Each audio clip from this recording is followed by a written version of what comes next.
I request the YouTube comments to be refreshed.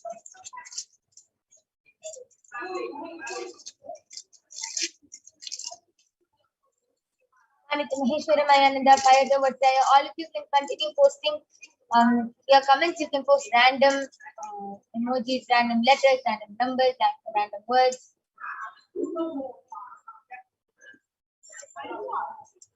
Okay.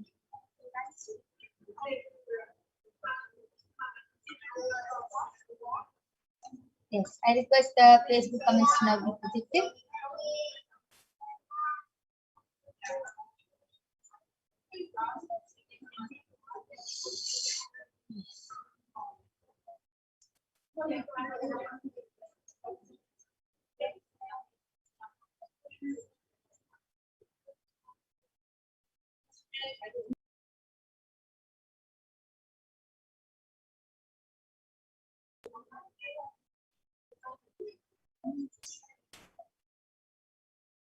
Yes. Kaladra, you can go ahead and start reading the comments. Yes, the latest comment is from SANTHS Murthy, and we have posted a 3 Namaste emoji, and the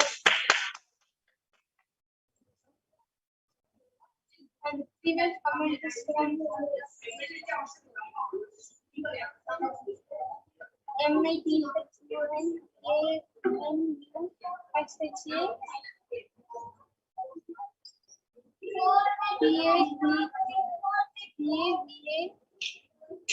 CHAM has posted Supreme Lord plus BLTS and plus and protect my family, please. Yes, beautiful. And yes, with this we are going to move on to the next power now. That was a very beautiful demonstration of the power of third eye. I'm now removing the eyeband of Ma Kaladra. I request YouTube comments to stop in please.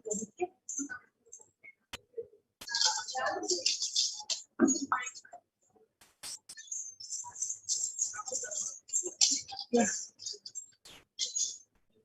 I request comments to stop being projected. Well, if you can see the eyeband is completely intact, there's no change. That was a very beautiful and exciting demonstration of the power of third eye. Next, we are going to be witnessing the power of body scanning and remote vision. And all of you are going to be witnessing the power of body scanning next. So I request all of you to stay tuned, and we'll be back right after a short break to share with all of you the pramanas for the power of, and for all of you to witness this very power itself. So we'll be back right after a short break.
Yes. So let us now move on into the power of body scanning. So the power of body scanning is where one awakens the ability to be able to scan illnesses, diseases, medically diagnosed issues, and provide solutions in the awakened context.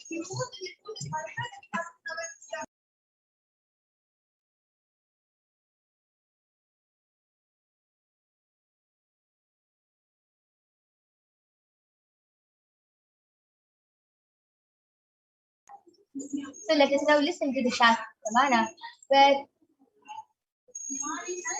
which comes from the Vijnana Bhairava Tantra.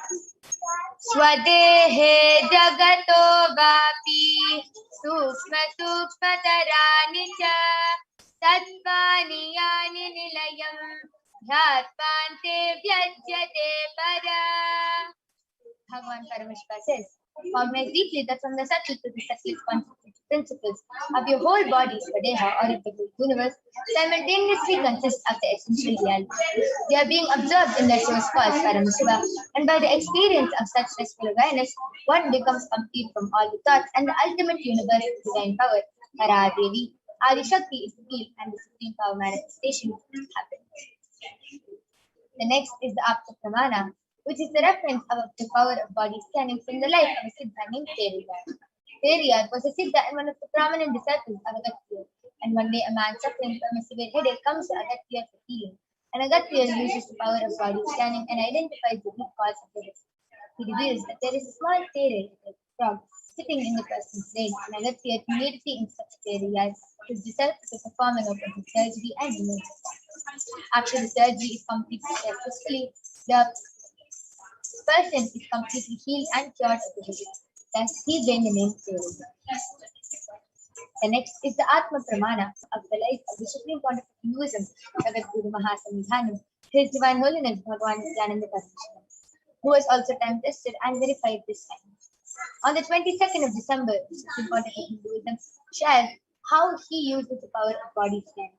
Paraphrasing his words, only when I had a multiple compound hand fracture, I was forced to go for surgery and therefore for medical checkups to it. At that time, they detected heavy metal quantity in my different organs. It was revealed that I had been poisoned without our knowledge. I immediately used diagnostic methods instead of medical facilities to study the body condition due to the poison. Through the power of through body scanning, I found out what the problems and imbalances had happened and where the balance has to be done. I used allopathy as the second opinion to verify my findings. Next is the Sakshi Pramana, the experiences and results of the extraordinary manifestations happening through the initiated disciples of the Supreme Pontiff of Hinduism. So now all of you are going to be witnessing the live demonstration of the power of body scanning. So I'm going to be manifesting the power of body scanning for all of you today, and I request you to comments to now be projected.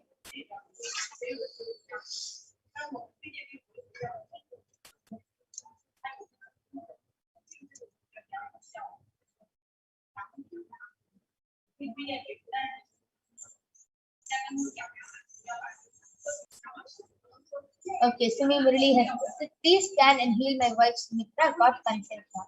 Yes, I yes, surely I'll be doing the body scanning.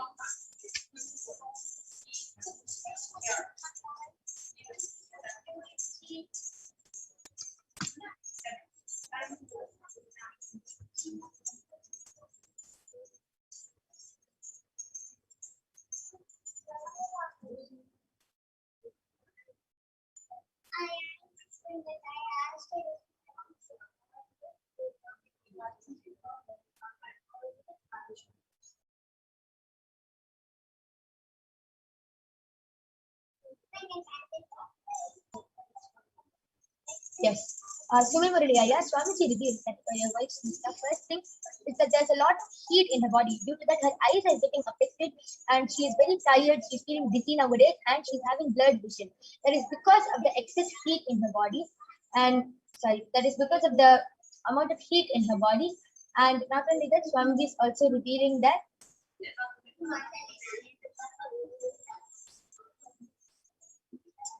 she needs to be her body needs to breathe. Like she's wearing like stuffy clothes, not clothes which are not letting her skin breathe. So these are the two things which are affecting her. So Swamiji is showing she should drink a lot of carrot juice.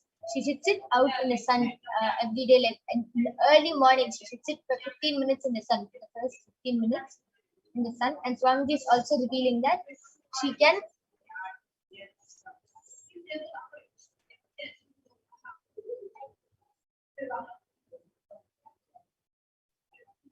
Swamiji is revealing, take a little ghee every day with a little castor oil. Ghee and castor oil mixed together and apply it on her skin every day before taking bath, and she will be healed from this. Yes, anyone else has any request or comments to post in the Kailasa'S HDH Nithyananda YouTube channel. You are welcome to post, and we will be doing the body scanning for you.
Okay, Sumi Murali Aya has posted, please scan my eye and ear, ma.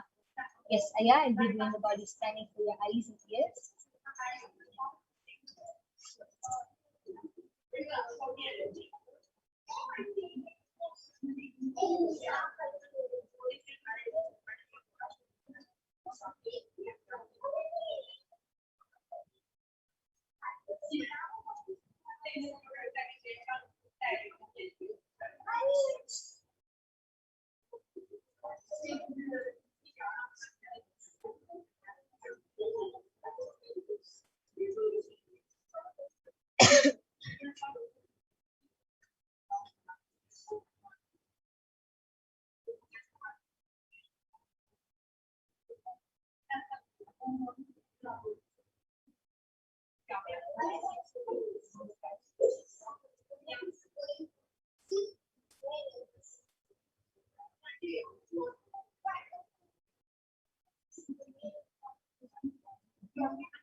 Yes. So, Sumi Murali Aya, Swamiji is revealing that their eyes are completely fine, other than the fact that you are seeing the device too much, like the device too much, and it's affecting your eyes. And that is the only thing that Swamiji is revealing. And the solution for that is just every day you should start doing eye kapaya. You are starting to feel very tired and drowsy, and your eyes are just closing, and you're like is sleeping off a lot because of desire. So Swamiji is revealing every day you should do the eye cup, and you will get healed from. You will start feeling so much of relief. You'll start feeling very relieved. And Swamiji is showing that your ears are completely fine. There's only a little pain you're experiencing. They are not clean. So you should start cleaning your ears a little. Second is, yes, so special solutions have requested. Okay, Dominic Walter has posted. I'm feeling sick at the moment. It is like a small cold. Could you give me a solution or a body scan? Yes, yes, I'll be definitely doing the body scanning for you.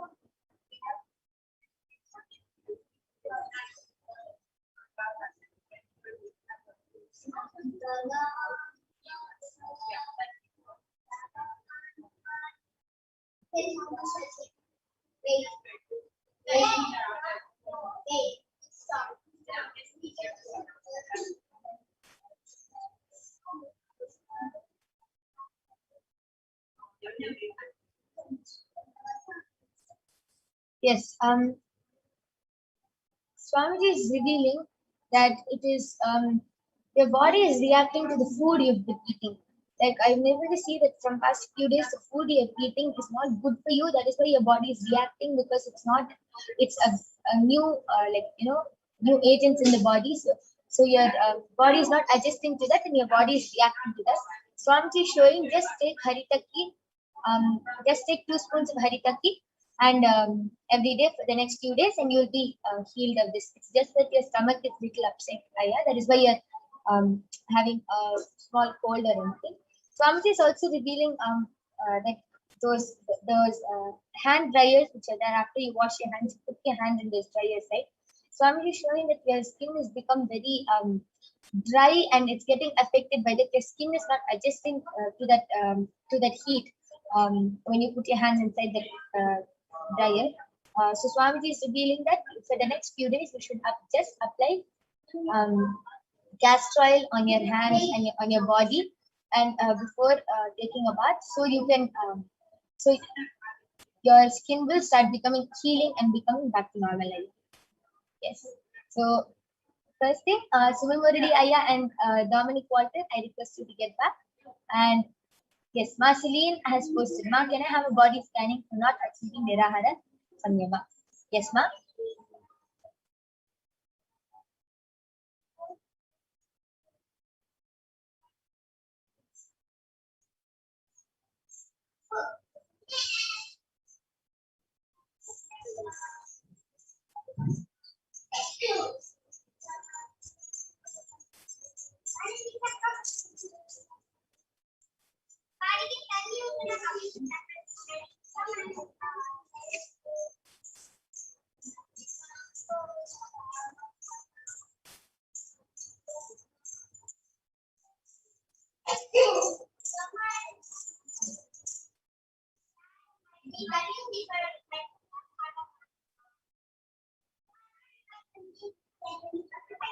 Yes, Marceline G. Shanti is revealing that you're not able to achieve your Nirahara Samyama because you're continuously feeling lazy again and again. That is because you are not doing workout and yoga intensely. Swami is revealing that you should start doing yoga and workout intensely and you will be able to achieve your Nirahara Samyama. So, yes, spiritual solutions. Dominic Walter, I have gotten my feeling. Thank you so much. We'll start to do it immediately. Thank you, Swamiji. Yes, Aya. Thank you so much. And yes, Marceline, I request you to get back. And Sunil Murali, Aya, I request you to get back in the chat section. Anyone who wants a body scanning from third eye can post a request in the Kailasa'S HDH Nithyananda YouTube channel, and we'll immediately be attending to it.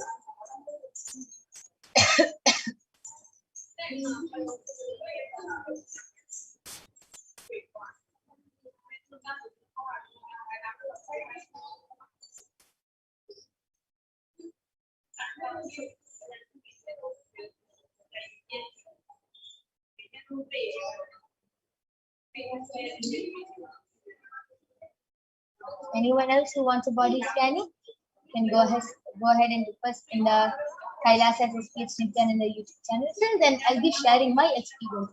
How do I manifest this power of body scanning? See, when anybody requests for a body scanning and I just close my eyes and ask Swamiji to feel, the main problem first it just gets highlighted and it gets highlighted and I'm able to see the whole body, and wherever the main problem is, that area gets highlighted. So example, the person is experiencing a lot of pain in the chest area. I can see the chest and like the whole chest gets highlighted. And then I ask Swamiji, okay, what is the problem? Then it's like a like camera or something, and then it zooms in into the body, and then I see, okay, what is your problem clearly. So the whole thing is very fun for me to do, and sometimes Swamiji shows me new things which I don't understand, and then I'll ask Swami to show it in a simpler way. Then I'll see more images or pictures. I can share it with all of you, like whatever Paramashiva is reading. So it's actually very fun to do this power of body scanning, and one more experience I would like to share is with the power of remote vision. So whenever I manifest the power of remote vision, that is seeing distances, that is seeing far distances, it is very fun because I literally see the person's house and I can see it in different ways. Sometimes I feel like I'm walking inside the house, like, okay, now I'm entering inside the door. I'm looking, okay, this side, I'm looking to the right, I'm looking left, and then I'm seeing up and seeing all the details. It's like literally I'm going inside the person's house and exploring. Sometimes I see the person's house from outside and I just see like numbers, okay, 5 bathrooms, 3 rooms, like. So it's very interesting to manifest these extraordinary shaktis because it is something which you want. Sometimes even I think, am I really manifesting these powers? Like, it's just a question for me. But then I remember, just with the initiation of Swamiji, just with the blessings of Swamiji, I'm able to really manifest these powers, see remote distances, be able to scan another person's body who is like so far away from us. So this is all with the blessings and grace of Swamiji, and all of you are not just watching a demonstration. Understand, this demonstration is for all of you to understand that you can also manifest these powers. It is a possibility for you. If she can do it, you can also do it. If I can do it, you can also do it. Because Swamiji beautifully tells everyone has a third eye. It just has to be activated. It just has to be initiated. Just like how if you have two lamps, if one is lit, it has to just light the other lamp. Same way.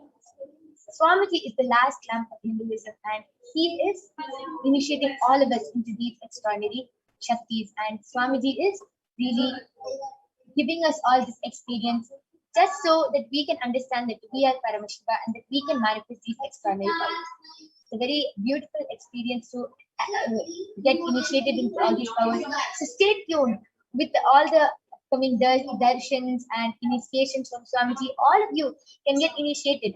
And it's not that you have to get a physical touch or anything from Swamiji. Just with one look or just with one word, you can get initiated into these powers. Just with one word or look, you can get initiated and you can start manifesting these powers. And yes, Ma Celine has gotten that link. Okay, thank you, Ma. I will try to do more exercise. Yes.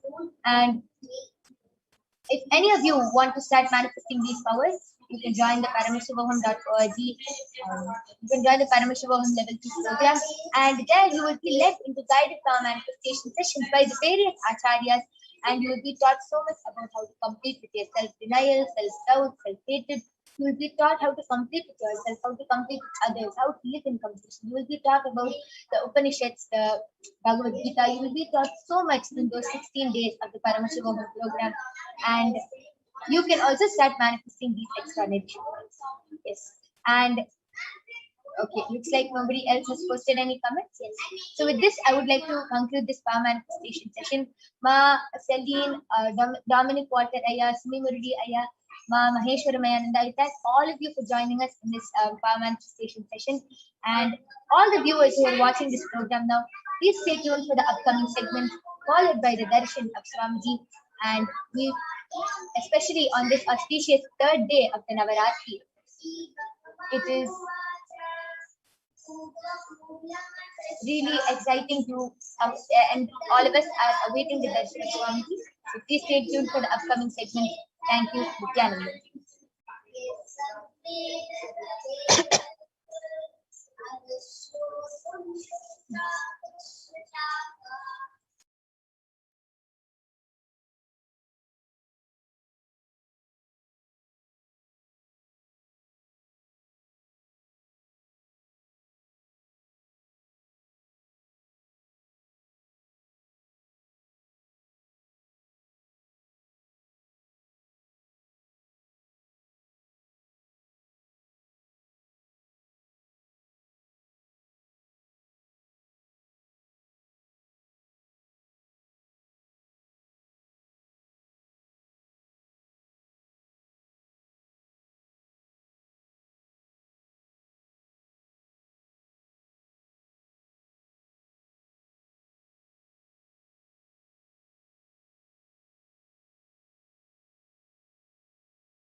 Yes, so we're going to be having Mama Dura joining with us, who will be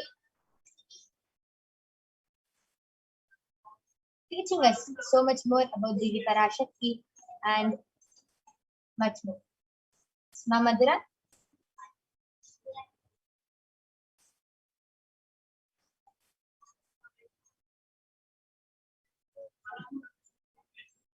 Yes. Nithyananda, you can go ahead. Thank you, my yoga partner. It's Nithyananda, everyone. So now, after that wonderful demonstration of the powers that all of us just witnessed, let us now get into the next segment where all of us will be learning about how the world is today and the way to move forward, and what is the solution for all the problems that humanity is facing today.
I think you're muted.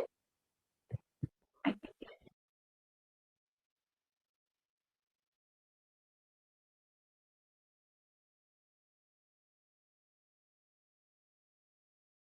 yes. So let us understand what is, of course, we all know what is happening in the world today.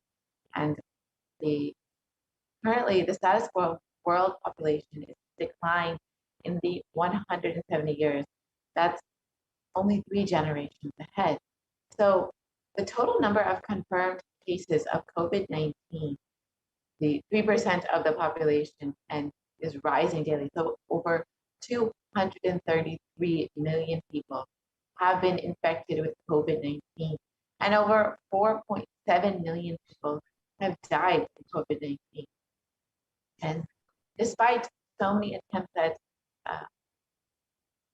lockdown, quarantine, vaccination, we're still not able to find a solution. Vaccination is still not known to be the solution. We've not seen any improvements in the decline of cases, and it's not necessarily always available all over the world. And the average death per day is 126.5 thousand. And that's about 0.5% of the world's population.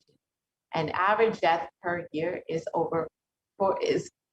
estimated to be 44 million people, and it's growing each year. It's not just from COVID-19, but everything in the world. So if we say, just for our understanding, that the population growth per day and death rates are moving at the same rate, we are looking at human civilization to decline in the next 3 generations.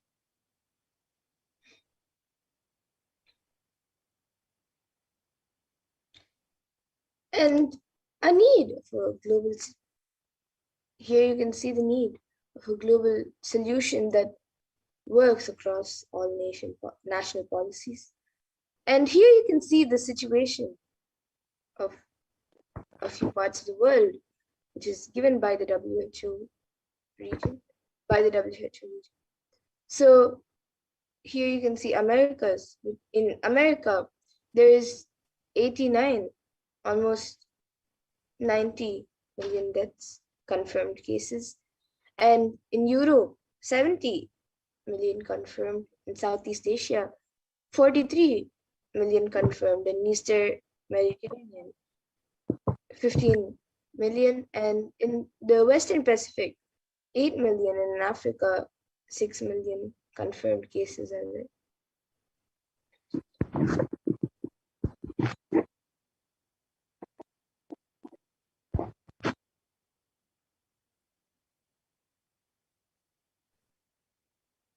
Not only are we suffering from this COVID-19 pandemic, but we've seen over the last several months and years that the rate of natural disasters, natural calamities has risen, and this is due to the climate change crisis that we are experiencing right now.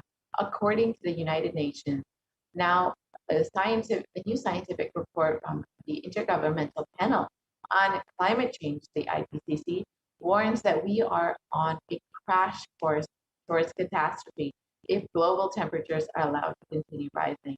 And the window to slow or even halt some of these worsening impacts is rapidly closing. Unfortunately, we've seen that we have not been taking worldwide, globally, we've not been taking the drastic measures that we need to take to curb climate change. And even if global warming increases up to the difference between 1.5 degrees Celsius to 2 degrees Celsius is drastic. So it is extremely vital that we curb the effects of climate change by changing our daily activities, our global policies. But unfortunately, this is not the case. And we've already seen the direct effects of climate change, the natural disasters, floods, storms, the fires, the forest fires, and so many more over the last several months and years.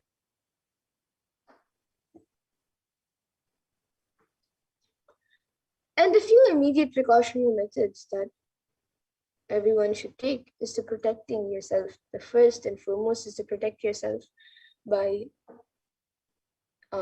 doing quarantine, by getting quarantine, and follow the local government's guidance, guidelines, and regulations. And even if you do this, still actually the effect on our survival needs like food, clothes, shelters, and especially for the less privileged, whom we call poor, for whom resources are not immediately available, is unknown. And the bereavement or isolation and the loss of income and fear are triggering mental health conditions or exacerbating existing ones. And many people may be facing increased levels of alcohol and drug use, insomnia, and anxiety. So now let us see what is the karma that caused COVID-19. What is karma that has caused COVID-19? So in the Brihadaranyaka Upanishad, the fourth Adhyaya, fourth Brahmanam, in fifth mantra, it defines karma as the verse says, yatakari yacharitata bhavati sadhukari sadhu bhavati papakari papi bhavati punyena karmana bhavati papa papena. And the translation is, as it does it and acts, so it becomes by doing good. It becomes good and it becomes evil. It becomes virtuous to good acts and vicious to evil acts.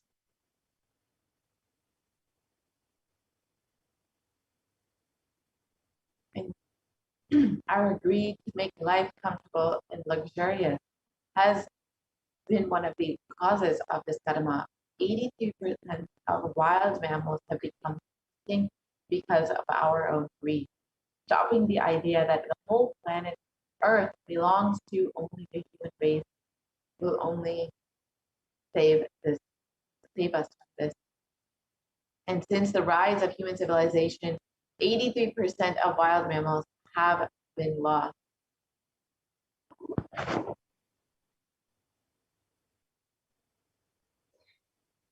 And we have forgot to share the world with others. That is another reason of all of this suffering.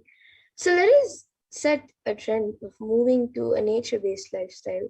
Let's stop torturing and killing animals. Let's drop this idea that planet Earth is exclusively for us.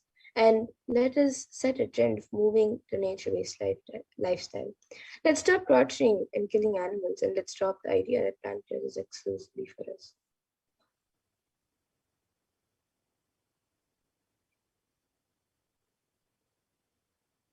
Let us stop this karma. When you kill animals, when you keep the livestock and kill animals, not only you disturb the environment, you disturb the ecosystem by releasing so much of pain and suffering. Here you can see just an example of the drain of resources that meat and meat products consume. Beef requires over 15,000 liters of water, fresh water, just to produce 1 kg of food. And this is in comparison with any animal or plant-based product, and less than 5,000, around 3,000 liters of water is only needed for any of the any of the plant-based foods. However, all animal-based foods are well over, especially beef, sheep, pork, are well over this. This is a very poor use of our resources, and this is extremely draining to our ecosystems, our environment, by producing so much of meat and consuming so much.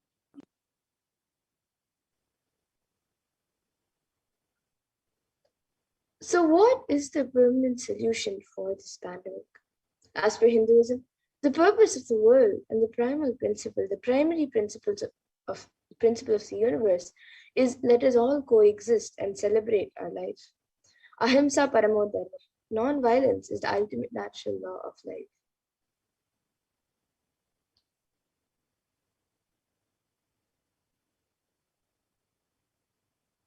So what is the permanent solution for this pandemic? Let us stop that and stop all the actions from anger, lust, greed, pride, jealousy, and delusion. The solution, the Hindu solution, are the aprigraha, asteya, or ahimsa, the lifestyle of non-stealing, living with minimal things, and non-violence.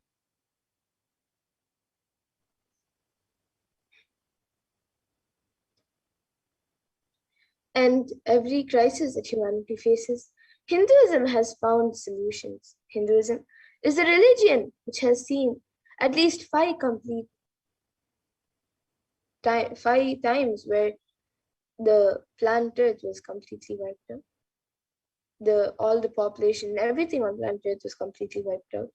And the wiping out of the civilization, and the wiping out of the civilization is what has been recorded and documented.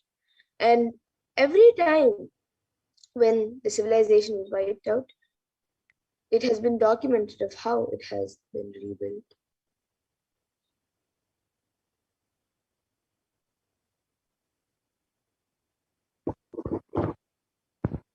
So let us look at some of the examples of when the population had been wiped out and Hinduism had a solution for it. Bhagavan Vishnu incarnated to bring the Veda and Agamas back from the dark energy during the manifestation of the universe in the form of the fish, the Matsyavatara, and landed on the planet Earth to give this to Lord Brahma. After the great deluge, Bhagavan Vishnu brought Manu's boat and the Vedas and Agamas, the whole thing, and restarts the civilization. That is why the Pandya kingdom, the earliest kingdom, has a fish as their emblem. The Karaikal is the place where the boat was brought to that land by the Matsyavatara. From the whole Pandya civilization started. From there, the whole Pandya civilization started.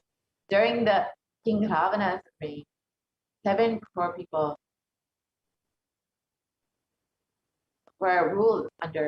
lived under King Ravana, and Bhagwan Sri Ramachandra Prabhu incarnated to save the 54 deshas from the evil reign of the king. This is detailed in the Ramayana. And then King Duryodhana almost led the world to the nuclear destruction, nuclear collapse. And Bhagwan Sri Krishna incarnated to end the apocalypse.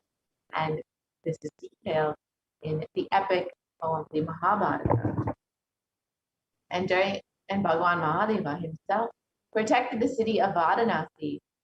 And he describes, I will hold these people, protect them, even during the pralaya, even when the whole world is destroyed during the great deluge. I'll hold them in the tip of my trishul. This is Bhagavan Mahadeva's promise to humanity. And in the Upanishads, the rishis celebrate the happening of the incarnations who come down to liberate people from crisis. And in the Taittiriya Upanishad, chapter 3, the Bhriguvalli, section 10, the rishis sing and dance in ecstasy of enlightenment and Kundalini awakening. And they say, Ha, wo, ha, wo, ha, wo, ahamannam, ahamannam, ahamannam, ahamannado, ahamannado, ahamannado. So this is what the rishis sing and dance in ecstasy of enlightenment and Kundalini awakening.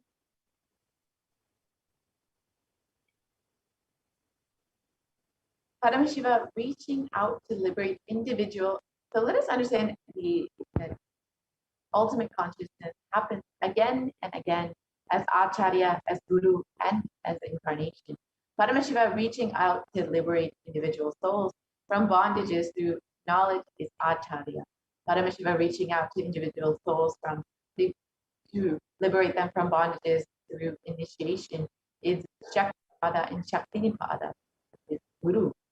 And Paramashiva reaching out to individual souls and intervening in their karmas, altering it, reducing it, and even deleting it, completing it, and changing the happening of the past, present, and future is Leela. And the manifestation who is able to do these Leelas are the incarnation.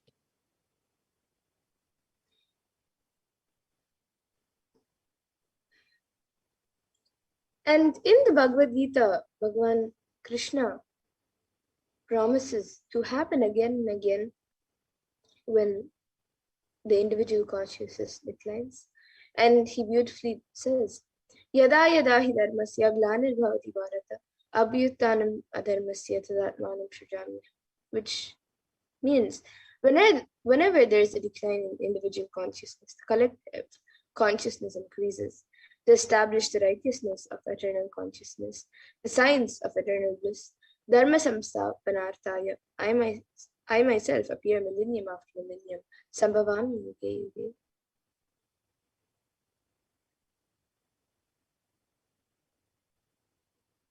Let us understand the significance of Navaratri during this deluge, during this Pralaya. Yes, so as we learn about, as all of us know that we are celebrating the grand festival of Navaratri, let us now learn more about Devi Kamakshi, the form of Devi that we are celebrating on the third day of Navaratri.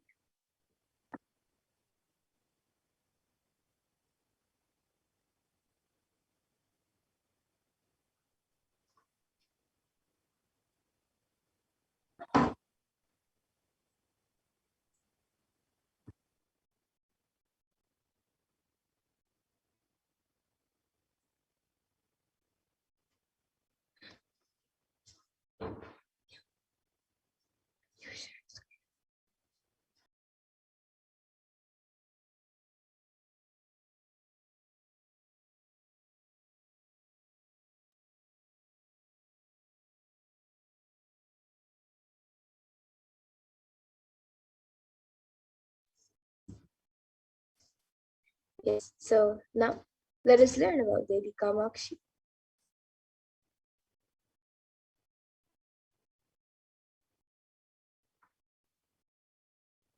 So in the Devi Mahatmyam, Devi says, there's a line that says, Ekai Vaham Jagat Yatra Dvitiya Ka Mama Para, which means I am the only eternal power in the world and none else the second. So therefore, all these different alankaras and avatars are of Jagannatha. That Jagannatha takes the form of Devi Saraswati and bestows education and knowledge. She takes the form of Devi Mahalakshmi and gives wealth, food, etc. And she takes the form of Devi Mahakali, Chamundi, during the time of destruction of incomplete people. She takes the form of Durga Parameshwari, to make her devotees to get rid of all the fear. She takes the form of Devi Meenakshi to bestow boons for career and leadership. She takes the form of Devi Brahmacharini to heal all from mental disorders. She takes the form of Devi Kamakshi to complete our relationships, and Devi Annapurneshwari to bestow health and abundance, and Devi Rajrajeshwari to liberate us from natural calamities.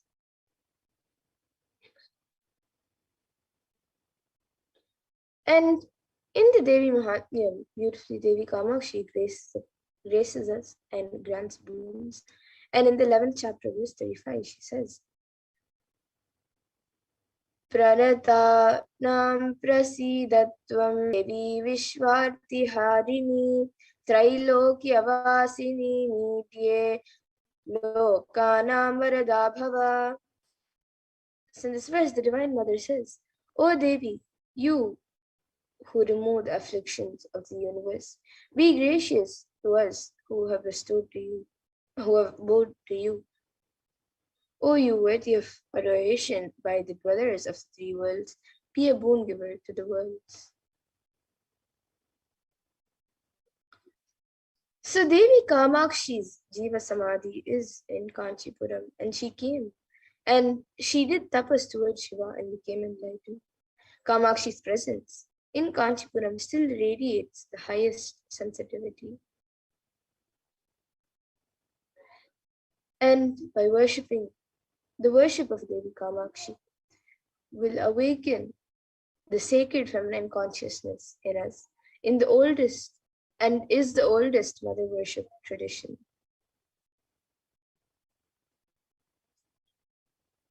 And in the Kamakshi Stotram, it says, Shrinkaratmaka Varna Matra Patanandriyam Shriyam Tanvittim Chinmatram Bhuvaneshwarim Anudinam Viksha Pradana Kshamam Vishwa Aghaugya Nivarinim Vimalinim Vishwambharam Ram Matrikam Kamakshim Paripurna Chandravadanam Vande Mahesha Priya. And the translation for this 7th verse of the Kamakshi Stotram says, Salutations to Devi Kamakshi, whose nature is expressed by the symbol Hirim, by reciting which the powers of Aintari and Shri spreads forth. Who as Devi Bhuvaneshwari, the embodiment of pure consciousness, is always showering boons and forgiving sins. Who as the all-bearing mother of the world, stainless and pure, keeps off the sins of the world from the hearts of devotees. Whose face shines like the full moon, we extol the beloved of Sri Mahesha, Paramashivoham. And the next, the 8th verse says, Vagevi chayam vadanti munaya kshirabdi kanyeti cha kshoni tanayeti cha shruti giro yam amannati sputam eka aneka palapradam bahuvida karastanas tanvitam kamakshi sakalarti Bhanjana Param Vande Mahesha Priyam. And the translation for this is salutations to Devi Kamakshi, who is called as the goddess of speech, Devi Saraswati, the goddess of the Milky Ocean, Devi Lakshmi, and the earth-born daughter as Devi Sita, and who is the voice behind the Shrutis, Nishits, manifesting out of her own will. Who is the one bestowing many fruits and manifesting in various forms, who is the destroyer of all suffering and transcendental in essence, we extol Devi Kamakshi, the beloved of Sri Mahesha. And the next verse is, Kanta Kama Dudakari Indra Gamana Kamari Vamanga Kalyani Kalita Avatara Shubhaga Kasturika Charchita Kampatira Rasala Mula Nilaya Karunya Kalolini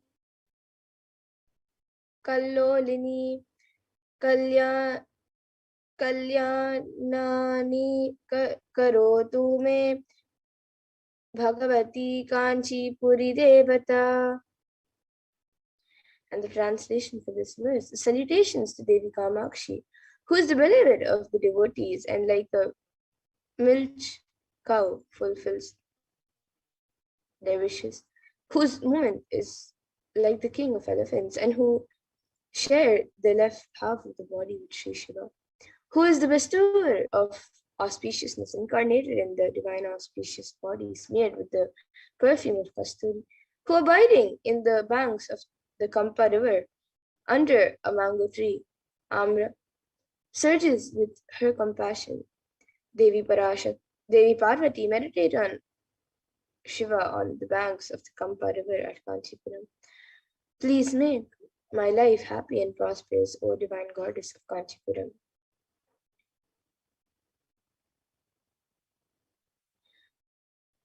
So now let us see Devi Parashakti's divine play, the Leelas, from the Chandi Stotram in the Devi Mahatma.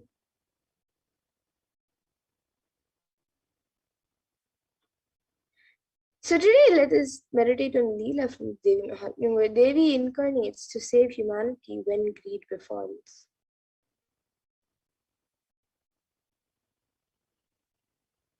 So the power of human anger and greed threatens to destroy everything it touches.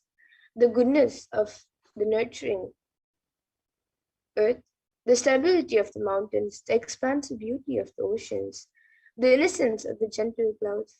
Under Devi's attacks, Demon Mahisha changed his form from a buffalo to a lion, to a man, and to an elephant, and every time eludes her blows. And like Mahisha, we go through life dissatisfied, often agitated, and sometimes full of rage. And the causes of our misery change over time. One day it is this, the next day it is something else, and so it goes. Until we can pin down the root cause, our discontent cannot be overcome. And like Mahishasura, the cause of loath to reveal itself.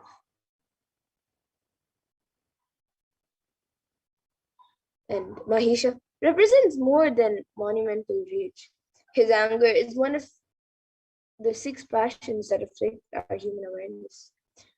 The others are lust, greed, pride, jealousy, and delusion. So let's analyze them. The first, lust or desire to, in general, is a longing for gratification. We want something, but why? Because we feel something is lacking and always feel incomplete. We feel incomplete, limited, or separated in some way. We fail to satisfy our desire. A common response is anger. Or when a desire is satisfied, a common response is greed. We want more. And so we're caught in an ongoing cycle. To make matters worse, we can add pride and jealousy to the mix as well. And the root cause of our existential discontent and our outward conflicts is the feeling deep down inside that we are limited and separated and incomplete.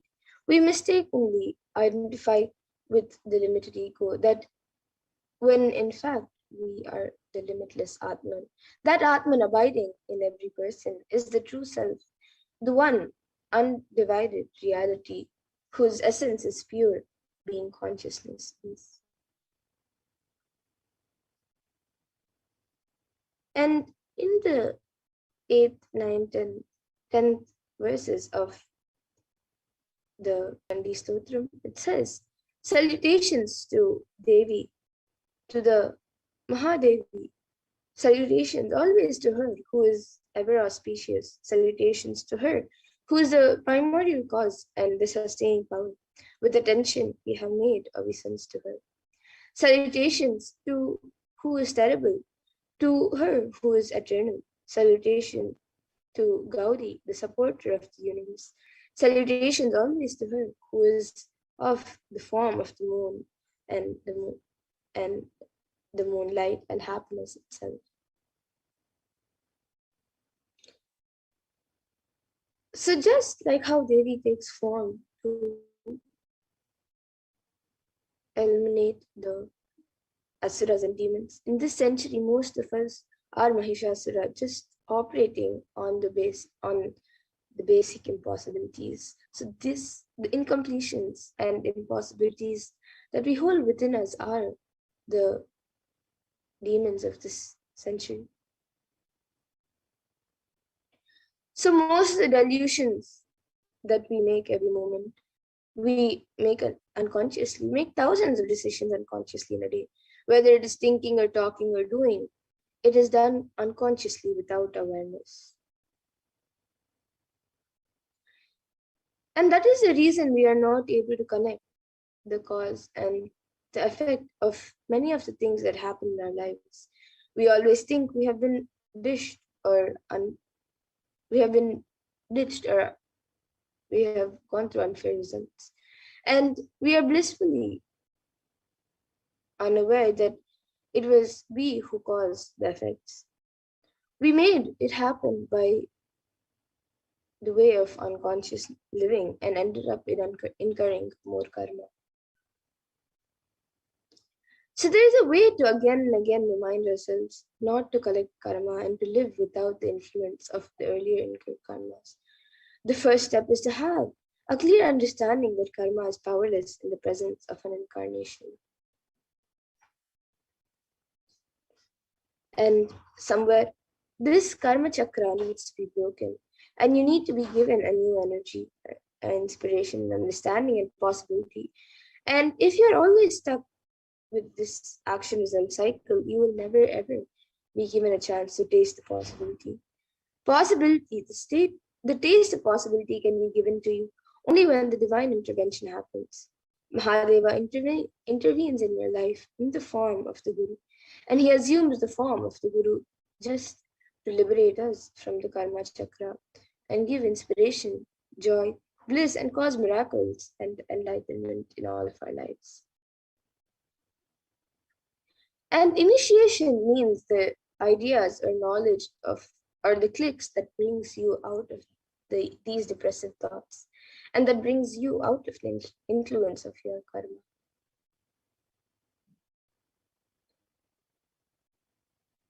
So, to bring us all out of delusion, the supreme point of Hinduism, Bhagavan Shri Nithyananda Paramashivam,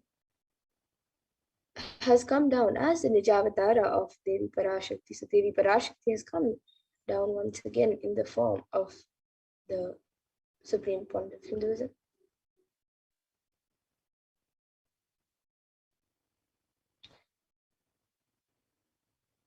So the Kailasa'S, the Shyamala Pita Sarvamapita's rare and sacred lineage of pontiffs has been systematically carried over in unbroken progression from ages, and the chosen emissaries of Lord Paramashivan Devi, Parashakti, and the Guru Mahasannidhanams of Kailasa'S, the Shyamala Pita Sarvamapitam are the direct representatives of the cosmos.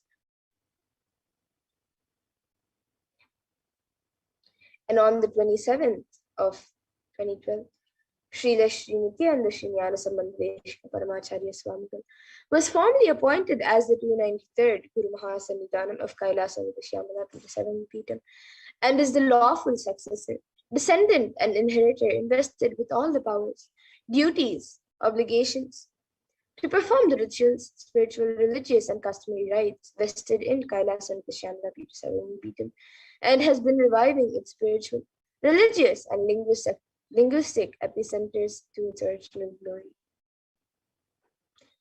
So now let us watch a video on the history of Madurai, the history of Madurai Adina.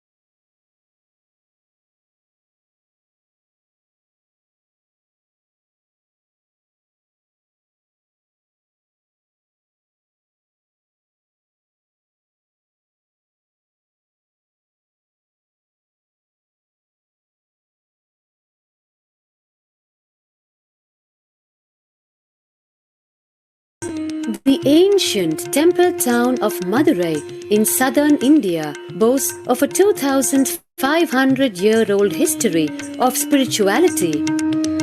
Historians trace Madurai's existence back to the 3rd century BC, making it one of the oldest continuously inhabited cities of the world. Legend says that Madurai was established by the cosmic mother herself, who incarnated as Princess Meenakshi, daughter of the pious king Malayadwaja Pandian.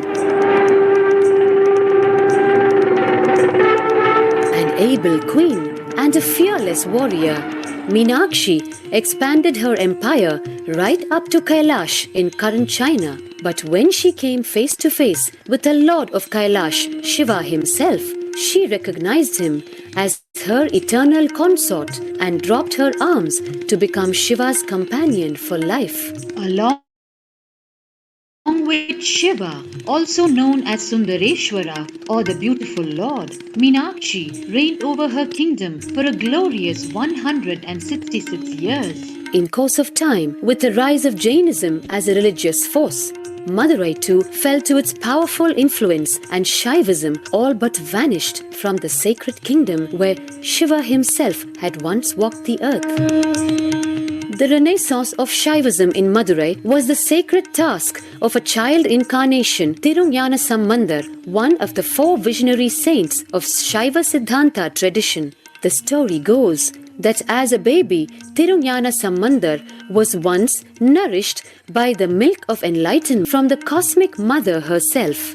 This child prodigy arrived in Madurai to effortlessly defeat the learned Jain monks with his wisdom, healing powers, and spiritual prowess, and restored Madurai to her beloved religion, Shaivism, by reviving the ancient Madurai Adinam and the Meenakshi temple, which had fallen to desolate ruin. Madurai Adinam is today the world's oldest living Hindu organization, with a recorded history alone spanning a glorious 1,500 years and an unbroken lineage of illustrious pontiffs to this very day.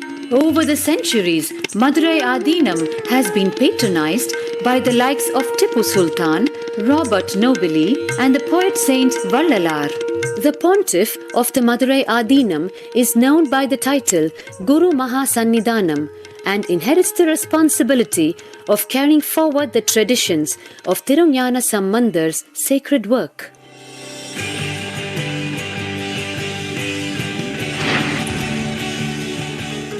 On 27th April 2012, a new era began in the history of Madurai Adinam. The 292nd Pontiff, Sri Arunagirinatha Jnana Sambandha Desika Paramacharya Swamigal, guided by intuition and inducement by Lord Shiva, called a charismatic young saint as the 293rd Pontiff, an accomplished yogi, a pragmatic social visionary, and an adept in mystical sciences. His Holiness Paramahamsa Nithyananda is revered as a divine incarnation by millions worldwide. Within weeks of his ascent to the sacred throne, he brought about sweeping changes to the Adinam, including the renovation of the ancient monastery, Annadan, free food for thousands every day, free medical camps, yoga classes, scriptural study, spiritual healing, and meditation programs. The traditional Adinam now has a website,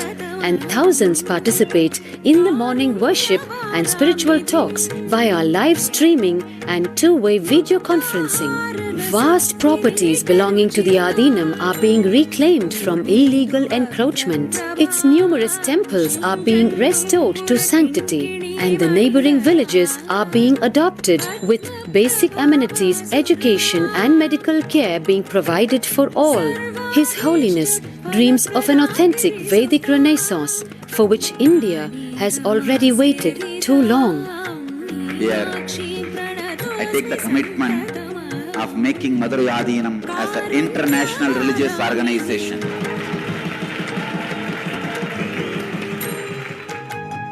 We will fulfill all the responsibilities of Madurai Adinam, make Hindu tradition, Saiva tradition alive, revived, lived, celebrated all over the world.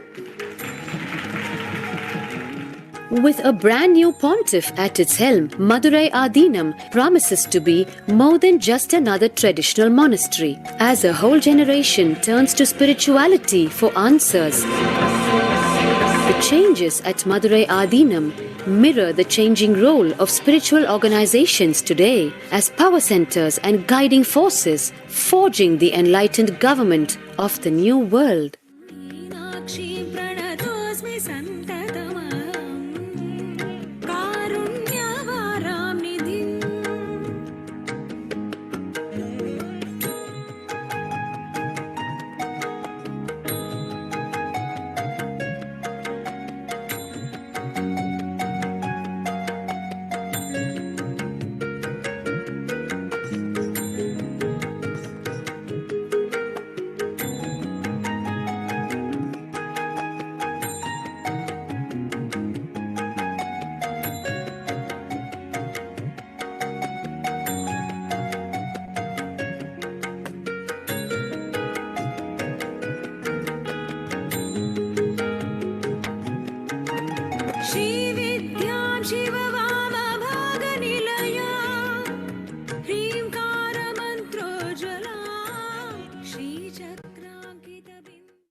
Yes, so that was a beautiful video on the history of Madurai Adinam.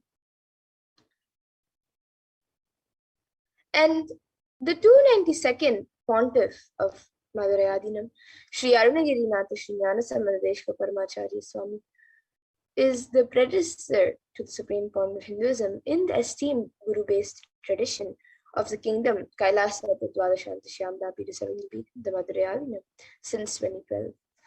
And the 292nd Guru Mahasannidhanam had the divine vision of Lord Shiva and Devi Meenakshi, who both instructed him to coronate the avatar as his successor, the 293rd Guru Mahasannidhanam. And an historic record of Madurai Adinam introducing the 292nd Pontiff of Madurai Adinam has spoken and introduced the Supreme Pontiff of Hinduism as his successor.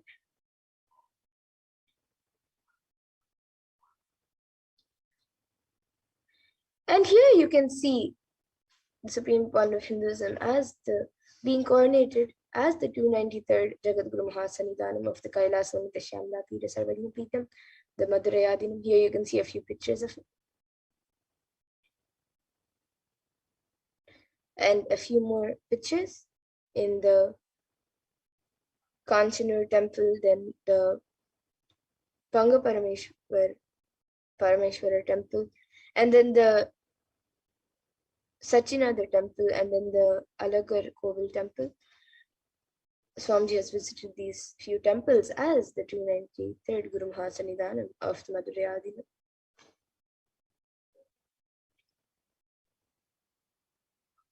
And at the mere age of 16, the Supreme Pontiff of Hinduism was declared as successor of the Arunachala Sarvagnapeetham by the Guru Parampara, by his gurus. And at a young age of 21, the Supreme Pontiff of Hinduism founded the mission, the Nityananda Sangha, to revive Kailasa internationally. And this happened in 1999 when the Supreme Pontiff of Hinduism was 21. And at the age of 24, on the 4th of November, the Supreme Pontiff of Hinduism founded the Adi Kailasa Nithyananda Paramashivam. And at the age of 26, on the 1st of January 2004, the Supreme Pontiff of Hinduism was declared as successor of Bhagyanagara Sri Sarvagnapeetham. And at the age of 26, on the 31st of December 2004, the Supreme Pontiff of Hinduism was coronated as the incumbent emperor of the Suri Samrajyam of the Suryavamsha lineage. And at the age of 29, in 2007, the Supreme Pontiff of Hinduism revived the Adi Pallava Sarvagnapeetham. And at the age of 30 in 2008, was coronated as the successor of the Kashi Sarvagnapeetham.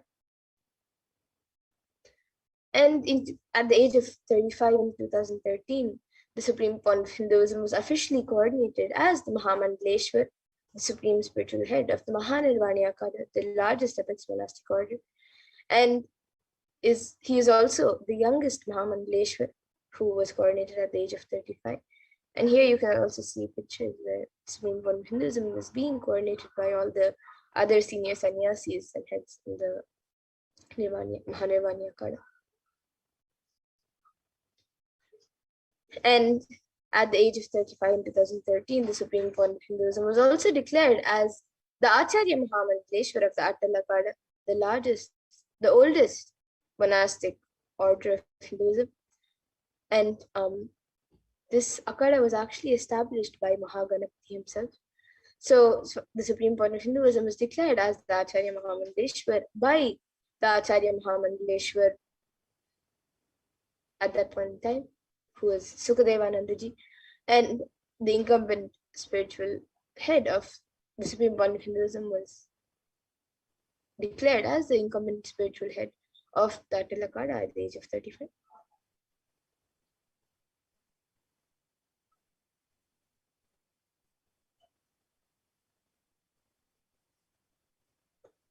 And this as the Guru Mahasannidhanam of the Tanjavur Adinam at the age of 36 in 2014.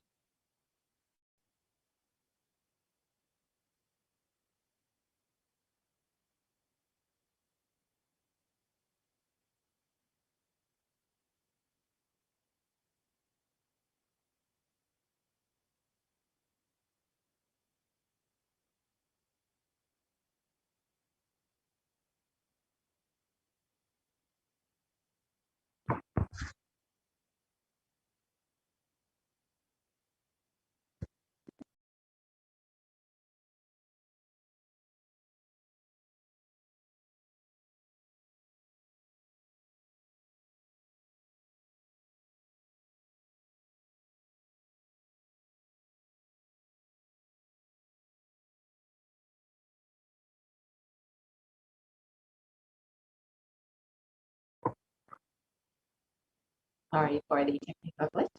I'll be right back with the slides. So as we are getting ready for the Devi Varashti Akash readings, the Navaratri celebrations, the darshan, the blessing of who's manifesting Devi Varashti for us. And you can take a few moments to join as a member of Kailasa'S HDH Nithyananda YouTube channel.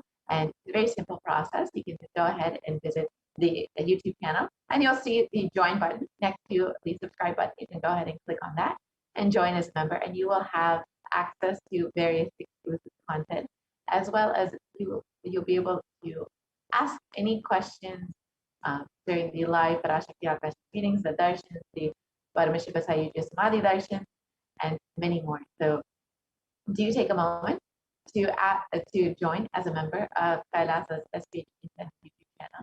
And of course, stay tuned for today's beautiful Navaratri celebrations that will shortly. We will be witnessing the celebrations of the third day of Navaratri and with the Nithyananda Paramashivam.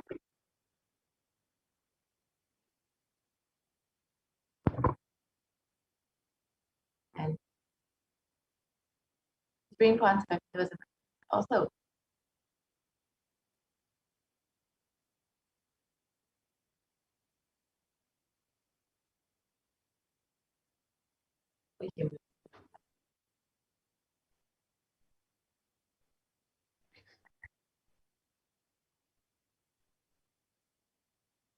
yes, the Supreme Concept Mechanism has also been coordinated as the Guru Mahasannidhanam of the Tiruvarur Adinam at the age of 36 in 2014.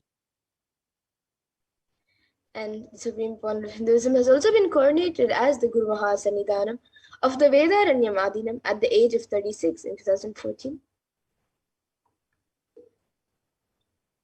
And the Supreme Concept of Hinduism has also been coordinated as the Guru Mahasannidhanam of the Dharma Mukta Sparikapura Adinam at the age of 37 in 2002.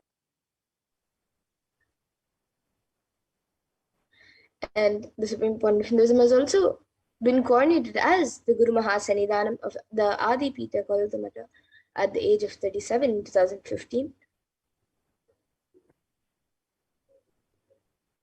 And the Supreme Concept of Hinduism has been elected as the Supreme Concept of Hinduism by a congregation of over 1,000 Hindu pontiffs or leaders at the age of 36 in 2016.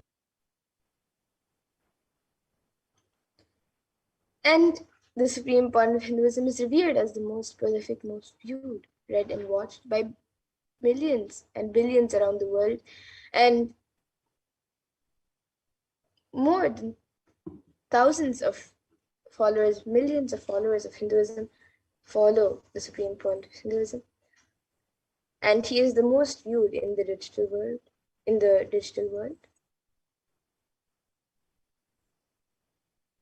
And Kailasa is the world's greatest digital nation with over 1 billion views. And this includes over 1,100 Facebook pages, 50 websites, over 102 Instagram channels, 70 initiatives, and 458 YouTube channels, 128 national channels as well. Twitter channels and 12 web TV channels. And the Supreme Point of Hinduism has worked relentlessly and worked hard for 27 years now and has a numerous number of things to the world, and he has contributed humanitarian services and initiatives including free vegetarian food banks, medical services, natural disaster relief, women empowerment initiatives, and conflict resolution and peace initiatives, sustainable Hindu practices through various international agencies and bodies, and much more. And the Supreme Council of Hinduism has authored over 300 books and 10,000 articles in 3 languages, which include, and those have been translated into 50 languages with over 1,000 titles. Here you can see some of these books that are easily available online in English, French, Spanish, and much more. They're all freely available. Tamil, Spanish. And over 20 million copies of these books and articles have been sold, read, and downloaded by millions around the world. And the Supreme Council of Hinduism has established the largest Hindu library with over 1 million books, 1 million palm scriptures, and over 20 million digital books. And this continues to expand today, which includes a palm leaf printing unit, as I can see here, to reprint all of these original scriptures on original palm leaves that they were once written on.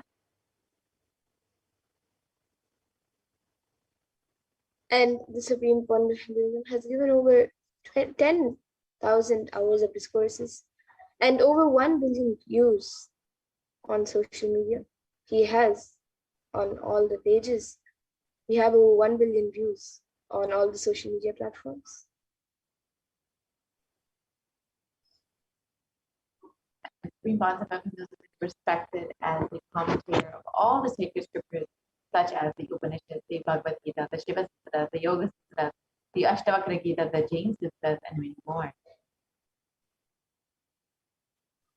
And the Supreme Point of Hinduism is honored as a leader of Hinduism, the most awarded, internationally recognized Hindu leader.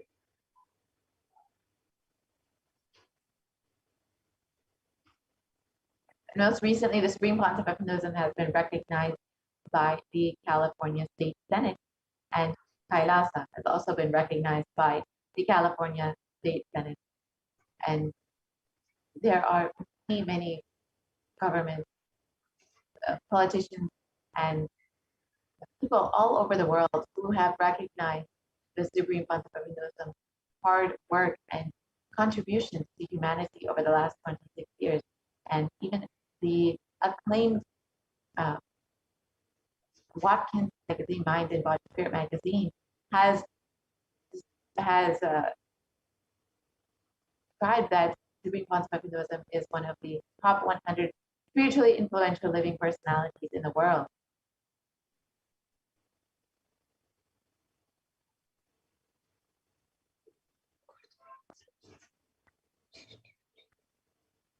And the Supreme Council of Hinduism is the reviver of the sovereign order of Kailasa, led by the Supreme Council of Hinduism and the Nithyananda order of monks, nuns, and the Hindu diaspora all over the world who are working for global peace and to give the superconscious breakthrough to humanity. And the Supreme Point of Hinduism is also the establisher of the largest Hindu university in the world with satellite campuses in 150 countries. And the Supreme Council of Hinduism is the establisher of 1,000 plus Kailasa enlightenment ecosystems, which have been continuously enriching and enriching people even during the pandemic. And the Supreme Point of Hinduism is the founder and reviver of over 100 Satmapitams around the world.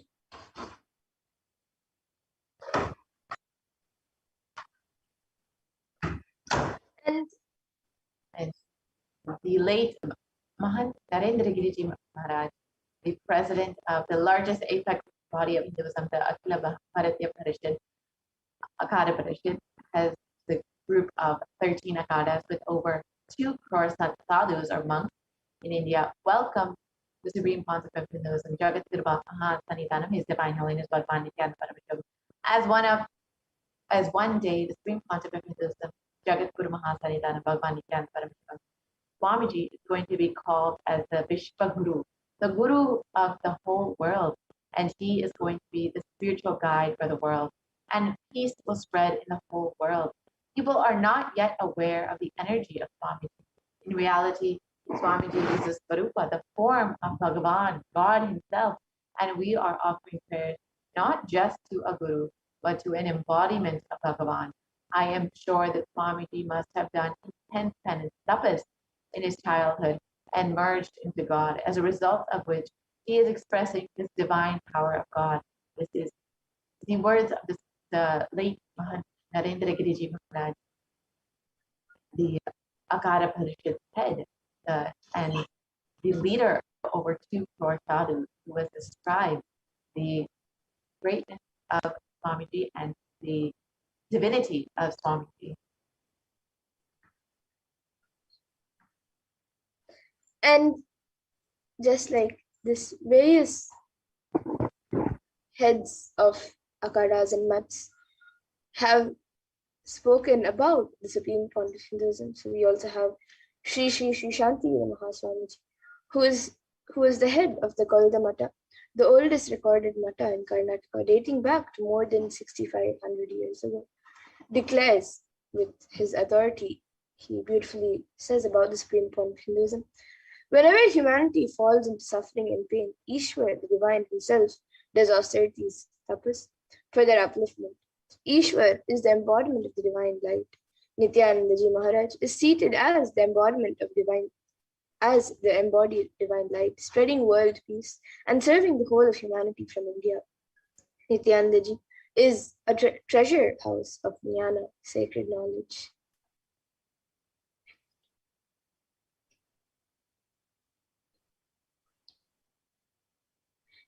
And now, with that, we will be moving to the next segment of this program after a short break. In the next segment, we will be learning about the happening of the Supreme Pontiff of Hinduism as the Guru, and you will also be learning more about what you can offer to Devi Parashakti in this auspicious season, in this auspicious festival and celebrations during the Navaratri.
Nithyananda?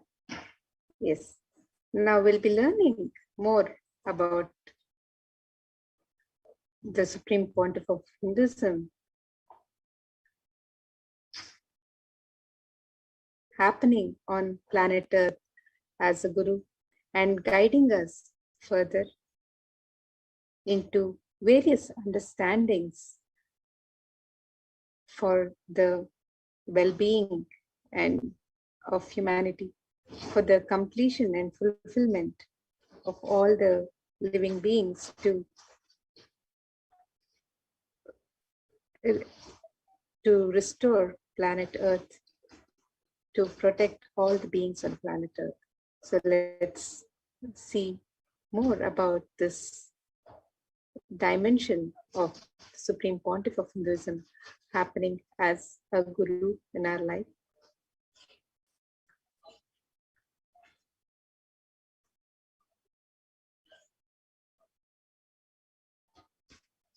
And today, in the celebrations of Navaratri, as we celebrate the Navaratri during these 9 days, as we celebrate Devi and Bhagwan Venkateshwara, the Nithyananda Paramashiva Devalaya also offers various sacred rituals and sevas to Devi and to Bhagwan Venkateshwara during this time for the protection and well-being of humanity. On each of these 9 nights of celebration, Devi is adorned and decorated in her various manifestations and worshipped as her various manifestations. Let us now see some of the various and sevas being offered to Devi Parashakti on these 9 nights of celebration. On day 1, we celebrated the manifestation of Devi as Rajarajeshwari, who bestows the protection from natural and epidemic calamities, for the removal of delusional arrogance, and bestows all boons upon the devotees. And on the second day of celebrations, we celebrated the manifestation of Devi as Devi Meenakshi, who bestows the protection from insecurity and of job loss and career loss. On the third day, which is today, we are celebrating Devi Parashakti as the manifestation of Devi Kamakshi, who heals us from all relationship problems and the ability to heal from the loss of loved ones.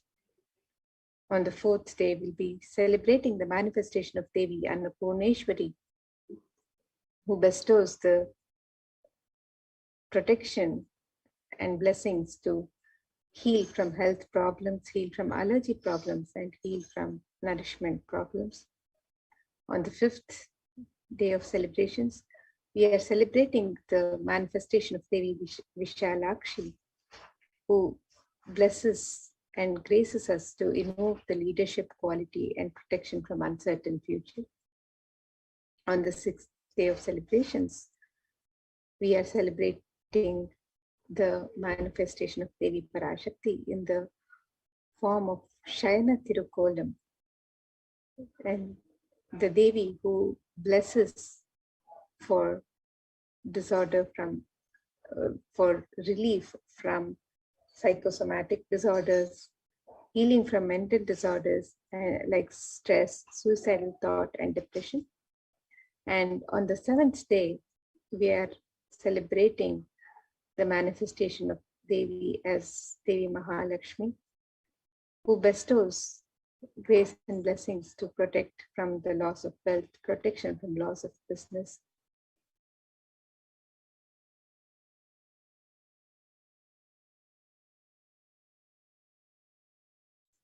And on the 8th day, we are as Devi Durga, who bestows the protection from the coronavirus negativity, protection from untimely dangers, protection from enemies. And on the 9th day of celebrations, we are celebrating the manifestation of Devi as Devi Saraswati, who bestows upon us the ability to grasp knowledge, the ability to achieve excellence in exams, ability to learn through new ways of learning, and and who bestows the grace for the ultimate knowledge, the supreme ultimate knowledge to be awakened in us.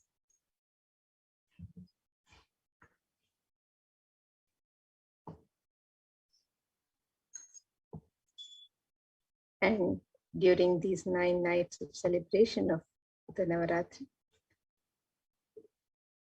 we are also offering various sevas and rituals to the deities in Adi Kailasa'S Sarvadipita, the Kshetra, where the Supreme Pontiff of Hinduism has consecrated all the gods and goddesses of Kailasa, where they are living deities. And in this sacred space, the rituals are offered by third eye awakened beings with the highest integrity and authenticity, and as per the agamic injunctions.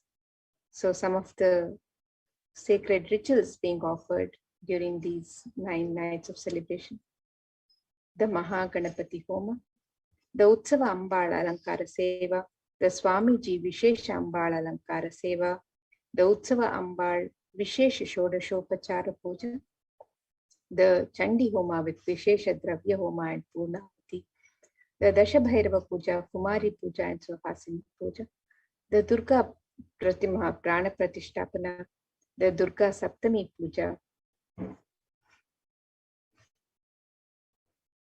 the Durga Saptami, Ashtami and Navami Puja and Arati, the Devi Mahatmyam Parayanam, the Durga Ashtami Puja, the Durga Kumari Puja, the Durga Navami Puja, the Ayudha Puja, the Maha Naivedya Seva on Vijayadashami, the Pratyakshapada Puja on Vijayadashami, the Tulabharam offering on Vijayadashami, the Utsava Venkateshwara Alankara Seva, and the Utsava Venkateshwara Navakalasha Abhishekam.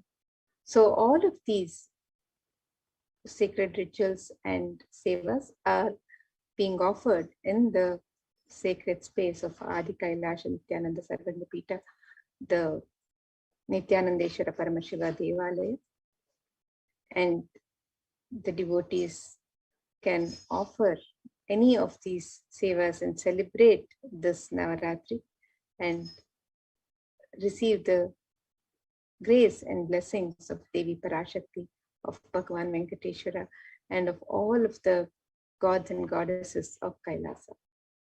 So the Alankara Seva is the Seva, the offering of decoration to the deity. Alankara means decoration, and also that which causes a deep sense of fulfillment. It is from the Sanskrit root, alamkara, alam karoti iti alam, that is alankara.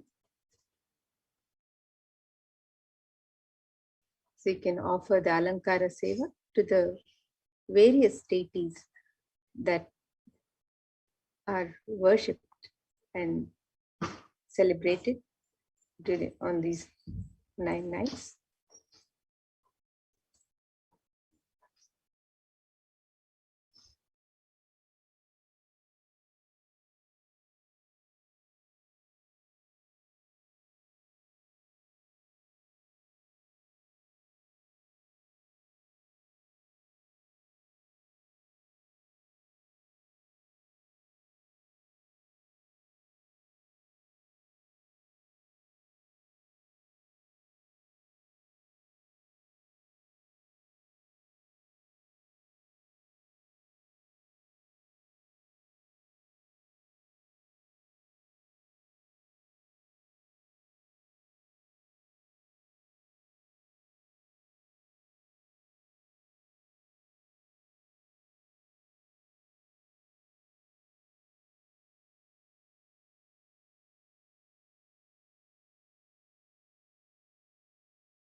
is Nithyananda. So now we apologize for the technical glitch. And now before we move to the learning more about the sevas being offered in Adi Kailash, let us now look at some of the various understandings, the gnana that Swamiji has provided to humanity, the knowledge from the scriptures that Swamiji has gifted to humanity as through his happening as a guru. So let us learn more about the happening of the Supreme Pontiff of Hinduism as a guru.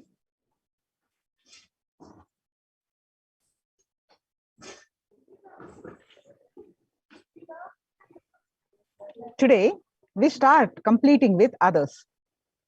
Others means not just only your father, mother, husband, wife, sister, or the human beings around you, everyone.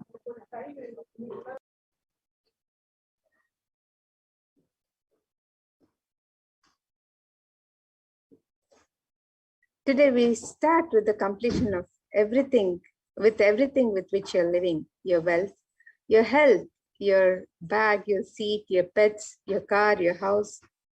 Please understand that all of these are a living part of your life.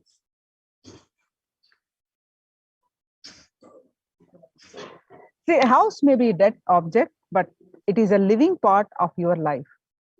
It is a very important component of your life.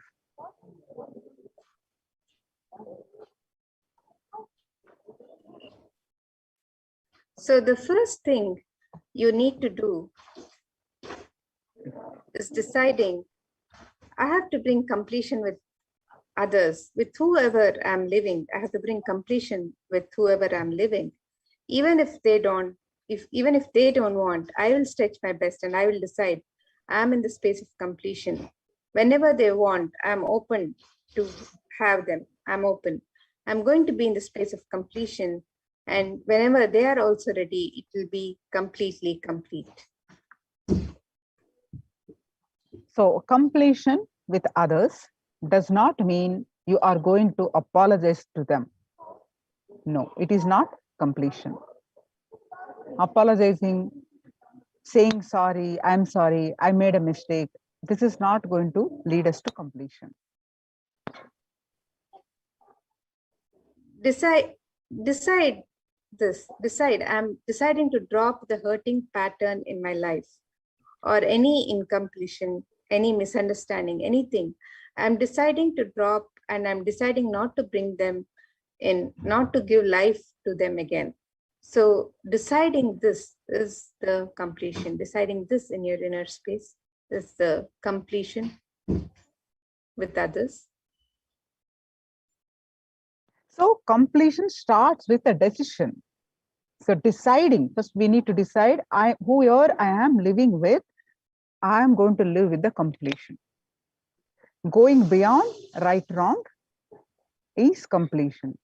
Deciding I am dropping this incompletion, hangover of the past, and I will not allow this to happen once more.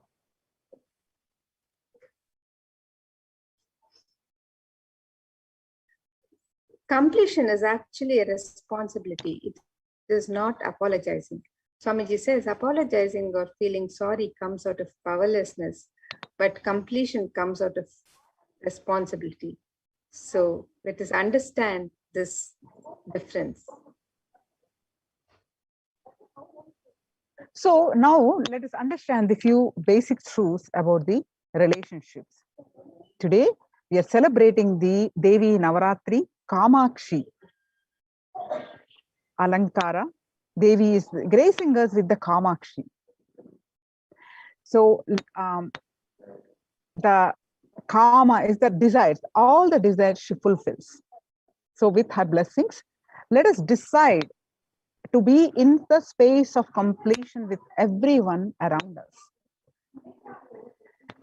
So let us understand the few basic truths of relationships. They are not something out very extension of you. How you feel about that is what you project on others. If you have guilt, if you have guilt, carrying something, guilt inside you, some part of it is fighting with you. You will express only that unconsciously and make enemies of you. So if you are carrying some powerless cognitions or powerless feelings, emotions, which puts you in powerless, then you project those feelings to the people around you and create enemies, create conflicts in our life.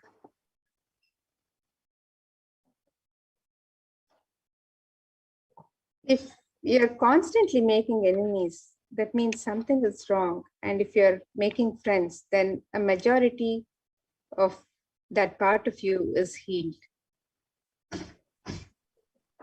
So your experience of you and you projecting, whatever you project in different relationships. So your experience of you, what you experience inside of you with your feelings, with the emotions, that you, the emotional part of you project in all different relationships, with your brother, with your sister, with your husband, wife, all the relationships, with your kids, whatever you're carrying inside, the emotions, you project those into the relationships, the people around you, which causes the damage in the relationships.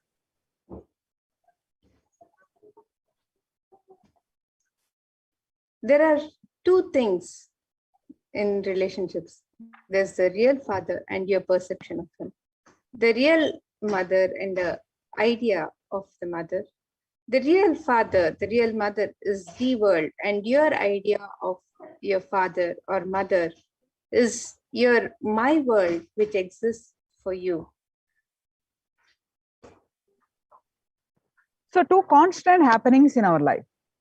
There are two things that are happening constantly in our life. One is the world and the actual world, the my world. So what is the world? The world is the actual happening. The facts. This set of facts is the world. And the my world. The second thing that happens is my world. The perception of whatever is happening.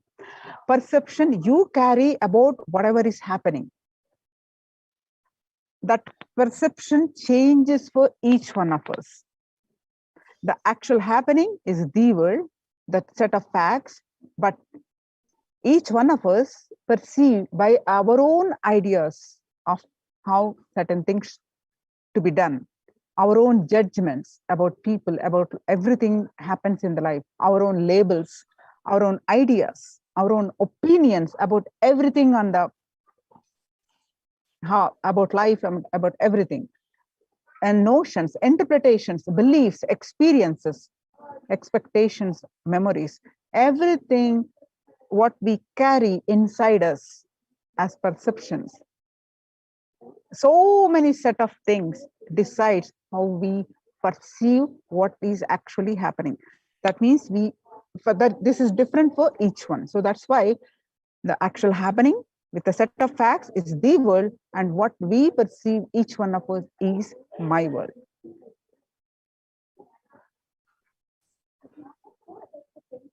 So here you can see the illustration of the world and my world. The world is the actual happening, which is given by the facts of the world. They're just a set of facts. And my world is your judgments, labels, ideas, opinions, notions, interpretations, beliefs, experiences, expectations, and memories. It is your interpretation of the happening given by your cognition. So the relationships that we have, the relationships are shaped by your cognition.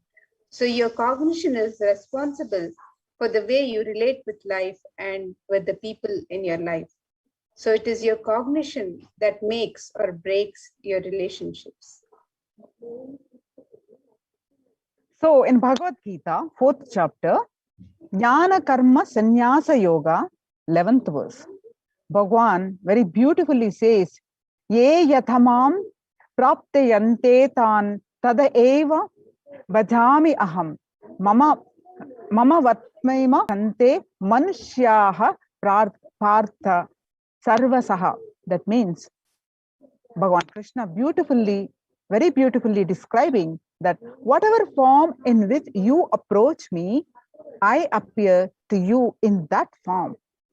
You always see the world the way you are, not the way the world is.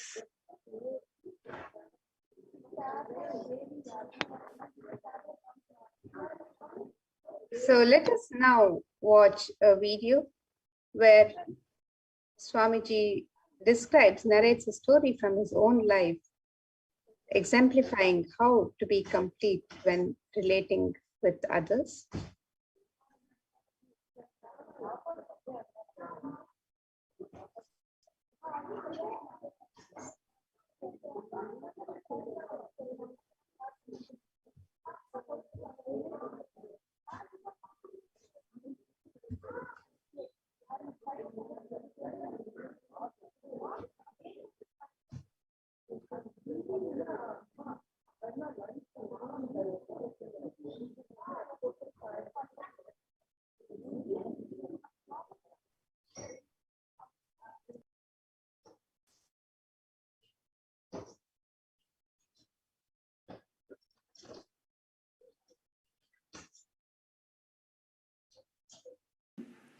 The moment he saw me, he got up and he rushed towards me to hit or to tell, how dare I walked inside the room without asking, excuse me, sir.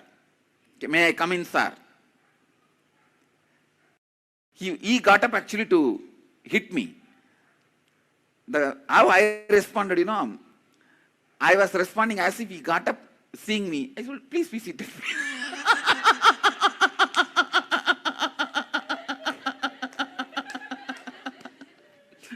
உட்காருங்க.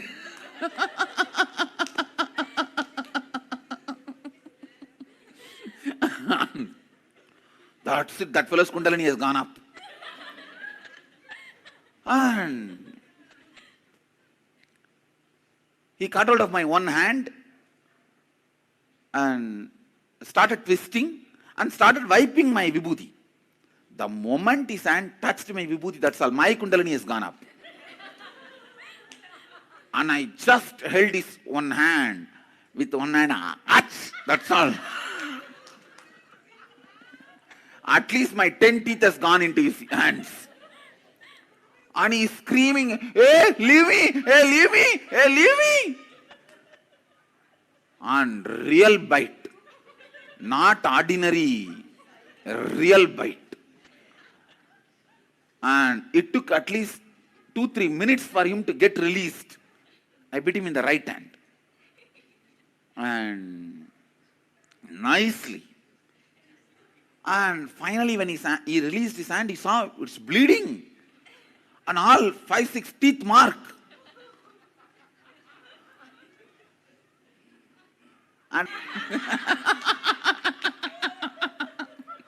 mouth and cleaning with my hand key, trouser.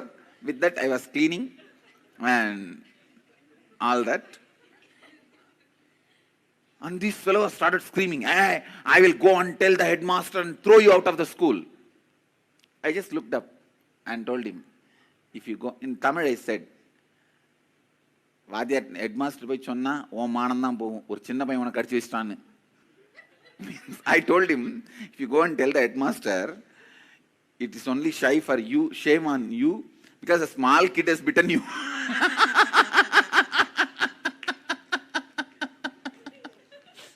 And that fellow was so angry. He said, even if it is shame on me, it's okay, I'll go and tell the headmaster. And the next word which I uttered only, I shook him. He had an extramarital affair with another one teacher. And both of them will come to the temple every day and sit under the banyan tree. And that usually I used to sit on that tree only. So I've heard about them, but I never thought I will go to the same school and same teacher. And They will come and sit and flirt there only. It's a remote area in the temple. I usually used to sit on that banyan tree. I'll sit on the banyan tree playing, and we will be playing around in that area only. Because we were kids and these two will never bother about us. And they would have never expected I will come to the same school and under them.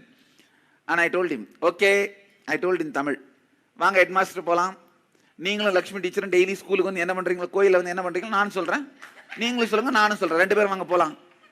In Tamil I said, let's go to the headmaster and you tell what I did and I'll tell what you and Lakshmi teacher do every day in the temple after the school hours. Come on, let's go to the headmaster. That's all. That's all. That fellow took his kerchief and wiped his hand and he told me in Tamil, Sari po, nee sollada nanu sollala. Means, all right, go. You also don't tell, I also won't tell. That's all. After that, he never bothered about my vibhuti. My sakradash, he never interfered. Please understand why I want to tell this. The same situation, if any one of you, it could have become a root pattern in you. All I am trying to tell you is you don't need to develop incompletion. Developing incompletion is not mandatory. I don't have any incompletion about this incident from the beginning. Developing incompletions is which is not sure. See, this situation, there is every possibility I could have developed fear, incompletion, so much, which I did not.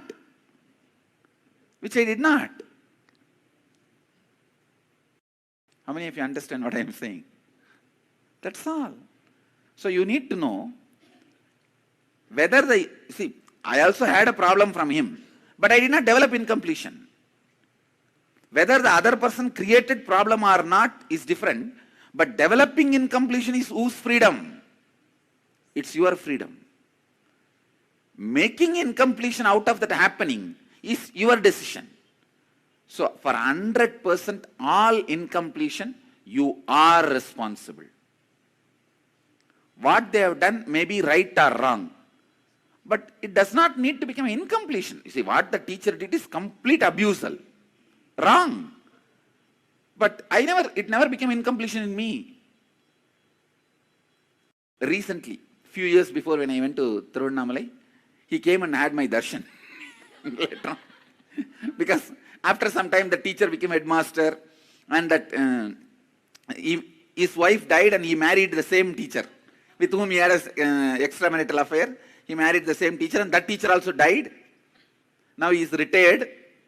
He came and touched my feet. I picked up the same right hand and touched him. He said, "You leave me." Leave my hand. I said, okay. It never became a pattern in me, incompletion in me. Even though what he did was completely wrong, I never created an incompletion in me. So what others may do right or wrong, but that does not mean you have to develop incompletion. So any incompletion you have developed, who is responsible? You. Supposed to do completion? You. Make them understand about completion, the other person, then explain incident by incident and listen to their response also. Most of the time, it will be completely, it would have been misunderstood by you. My world is completely wrong. So listen.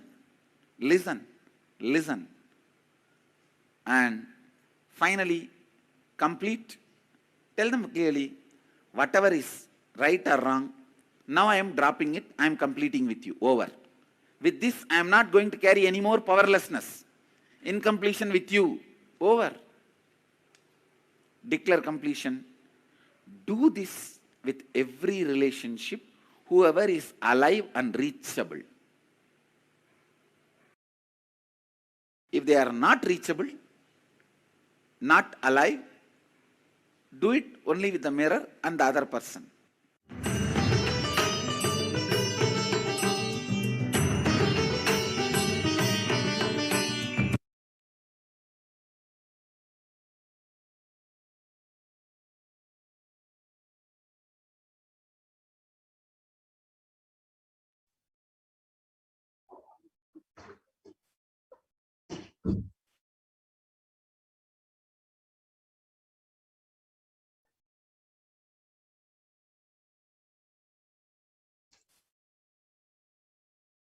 Yes.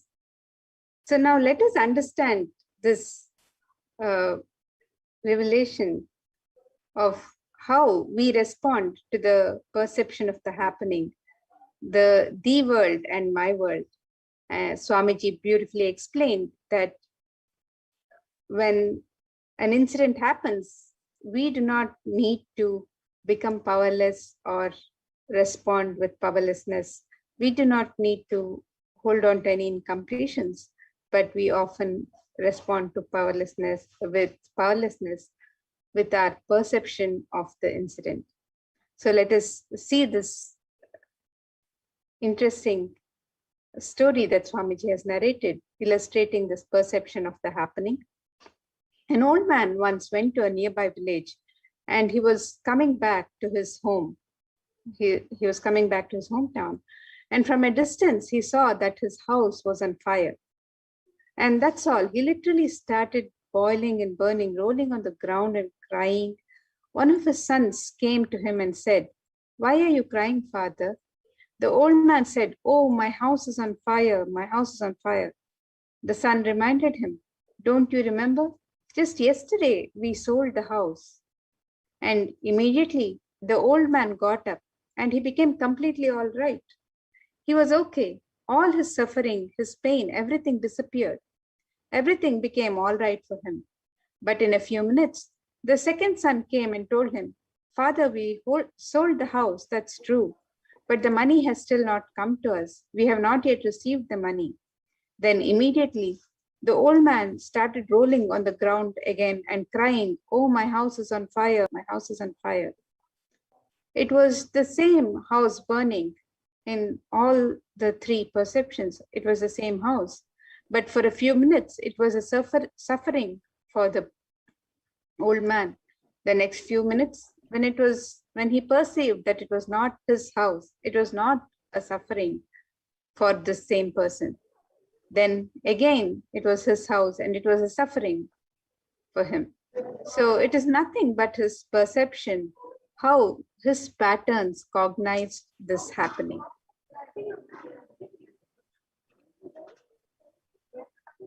So now let us do one assignment. Internalizing the world and the my world. Let's take a few minutes. In your notebook, make 3 columns. The first column is situations or incompletion that you have, like whatever you identify as situations or incompletions. And the another second column, you write the world, the actual happening with a set of facts. And the third one is my world, our perceptions. These 3 columns, please take few minutes and do this.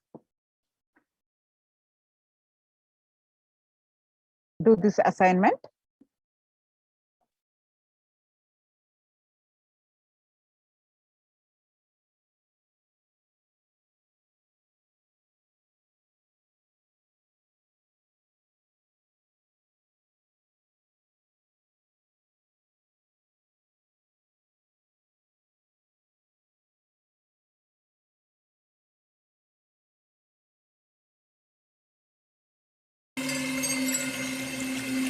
I welcome you all with my love and respect. Let you all open all your 3 eyes. Om Nithyananda Paramashivoham.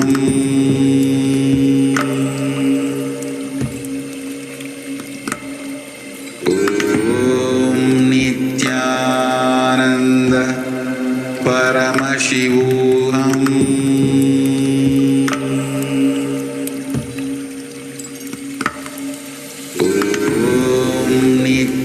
Nithyananda Paramashivoham.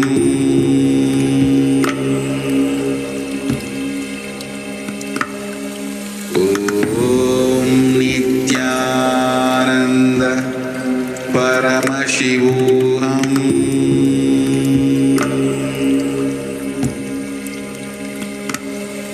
Om Nithyananda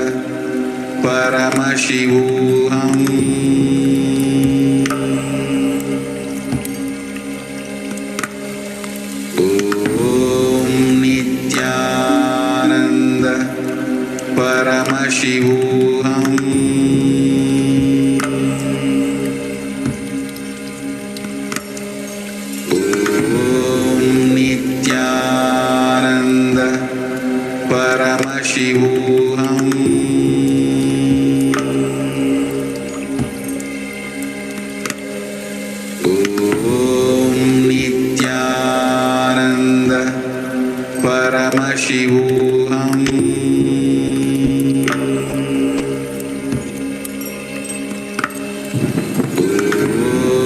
Nithyananda Paramashivoham.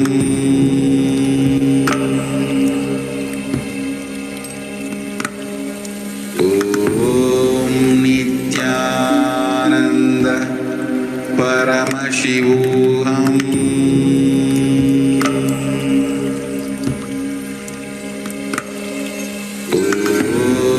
Nithyananda Paramashivoham.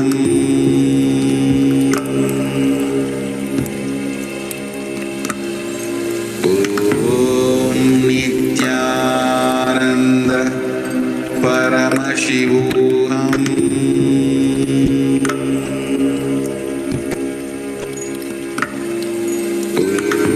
Om Nithyananda Paramashivoham.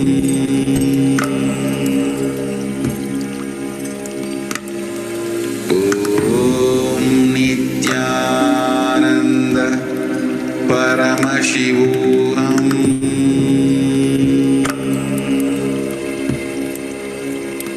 Om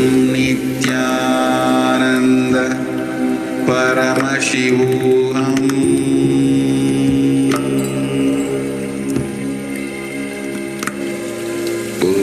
Om Nithyananda Paramashivoham.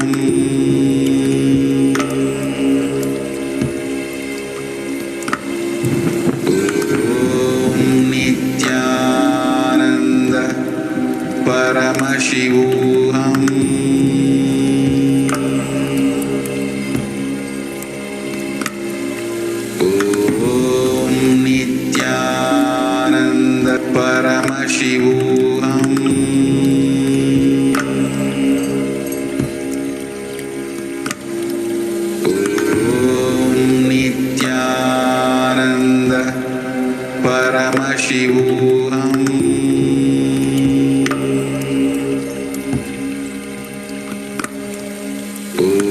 Om Nithyananda Paramashivoham.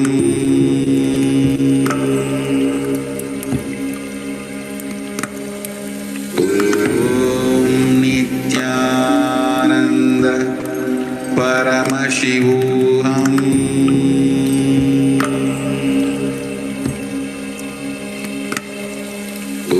Om Nithyananda Paramashivoham.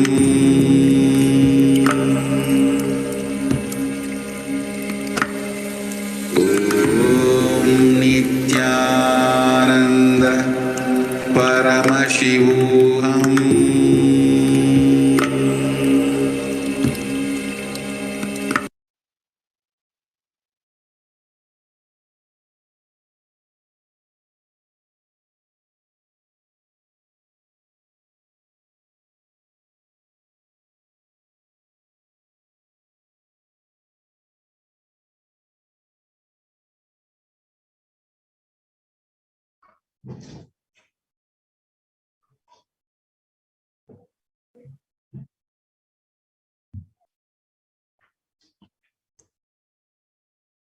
Yes.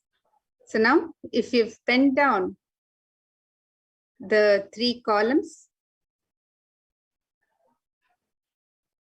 for the situations that are incomplete for you, if you've penned down the thee world and the my world,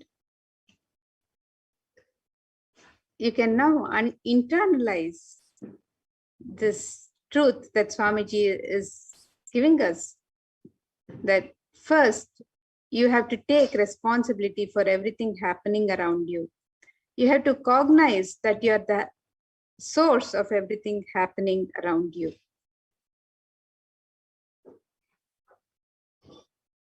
See, what is the purpose of completion?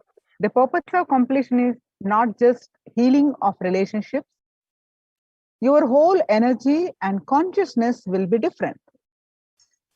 Please know that what happened was not wrong. What is happening is right. completion is right, past is not wrong. You're not blaming or complaining, you are only and dropping it from your inner space.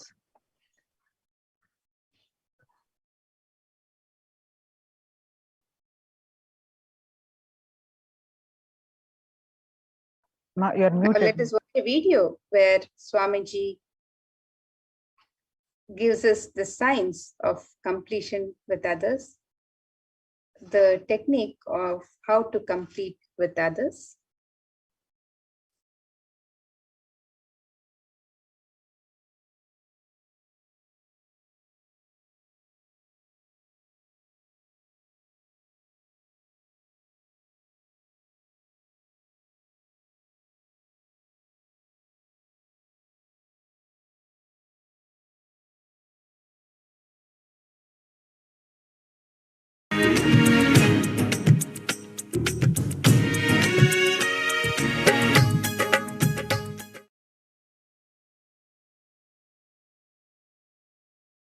How many of you, when you did the process yesterday, the world and my world, understood it is you who messed up everything in your life? It is you who is supposed to repair everything in the life. How many of you understood that? All right. How many of you think we should really repair it? Very seriously, sincerely, you want to repair it. I'll give you step by step. How many of you think you don't need to repair it? You are not responsible. Raise your hand. No, really, I want to see. Maybe somebody will be thinking, why should I?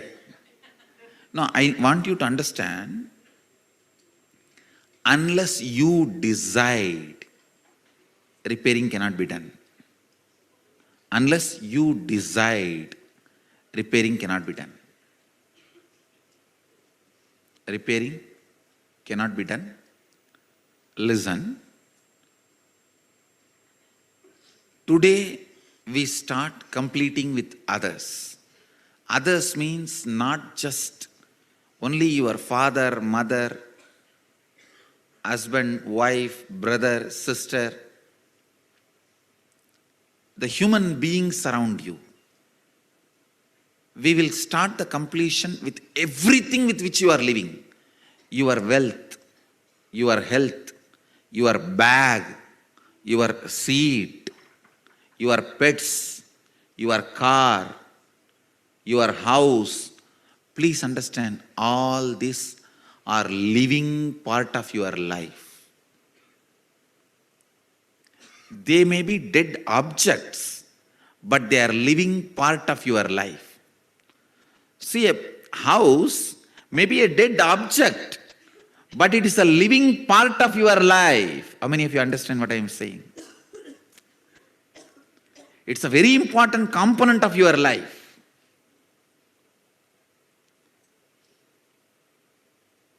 First, we will start completion with all the human beings with whom we are living. First step, completion with everything. With every human being. First thing you need to do is deciding, I have to bring completion with others, with whoever I am living.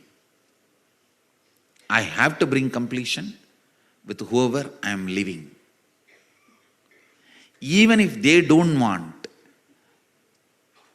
I will stretch my best and I will decide I am in the space of completion. Whenever they want, I am open to have them. I am open. I am going to be in the space of completion. Whenever they are also ready, it will become completely complete. Understand? Completion with others does not mean you are going to apologize to them. No. Apologizing is not completion. Asking sorry is not. So many people were saying, I want to apologize. No. I am sorry is not completion. I am deciding to drop hurting pattern in my life. or any incompletion, misunderstanding, anything, I am deciding to drop, and I am deciding not to bring them, not to give life to it again. See, past, you can't say you are wrong or you are right. No one can say you are wrong, you are right. It is not apologizing. It is not feeling sorry for the past. No. Deciding, I am dropping this incompletion, hangover of the past, and I will not allow this to happen once more. Completion is actually responsibility, not apologizing. See, apologizing or feeling sorry comes out of powerlessness, but completion comes out of responsibility. Understand the difference. Please listen, see the difference.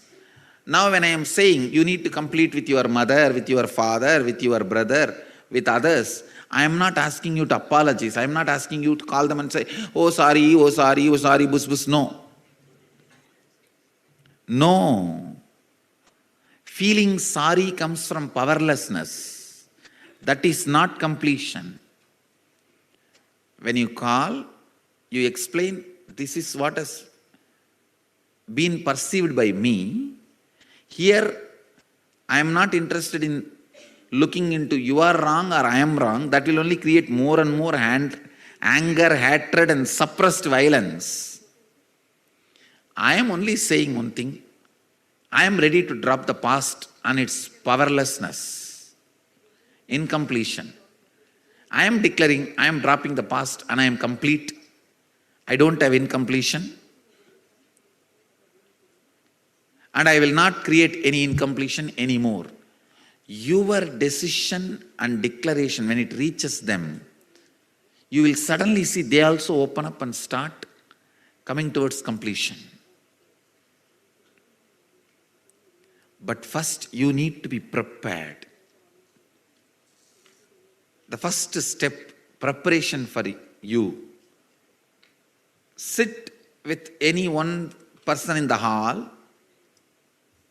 First, invoke your mother in that person and complete. Then go to the another participant and invoke the father in the person and complete. Don't invoke everybody in one person. No. One person, and with whoever you need to complete. Here, complete. Then, without the person, sit with the mirror and invoke that person in the mirror. Invoke your mother in the mirror. Talk loudly, not silent completion. No. Talk loudly as you are talking to your mother and complete. Invoke your father. Talk loudly as you are talking to your father and complete. Listen. First step, with the participants, you will sit and do completion. Second step, with the mirror, you will sit and talk and do the completion. Third, only you are going to call them and start talking to them. How many of you understand? First, do the first step and second step. If they are dead, by invoking in the mirror, if you do completion, that's enough. And if there is a legal problem, calling them, they may record and create a problem. You don't need to call them. Yes.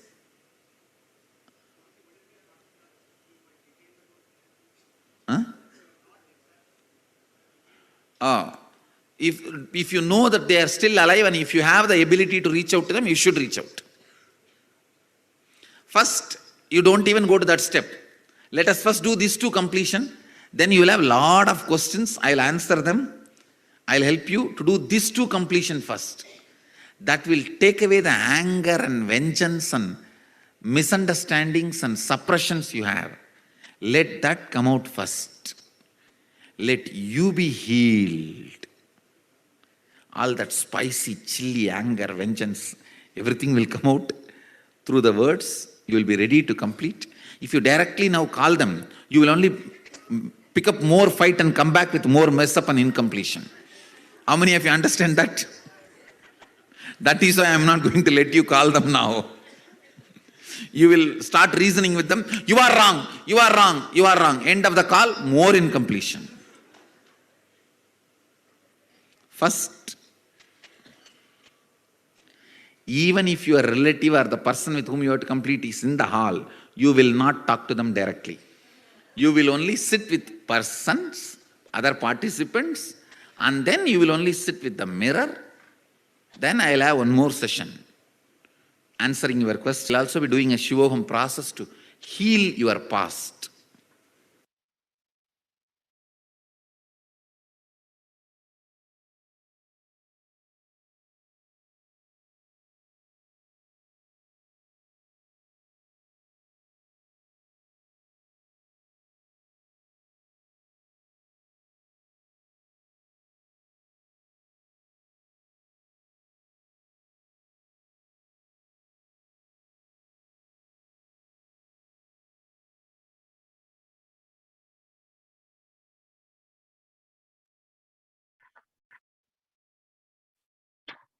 So the two-step completion with others is, step 1 is invoking the relationship in Swamiji's Atmamurti and completing with them, and verbally talk, not mentally. Completion is not saying sorry or asking for apology. Then making them understand there is no more incompletion between you and them. I'm not carrying anything inside me against you. And step 2, complete with the mirror. Invoke the other person in the mirror and do the completion at least twice. Completion is the other person understanding that I'm not carrying anything inside me against you. That statement, that decision, the other person understanding that is completion. So with that, now we'll look at the various sevas we can offer today to Devi Parashakti, and the various sevas we can offer during Navaratri as we celebrate Devi Navaratri and the Venkateshwara Brahmotsavam.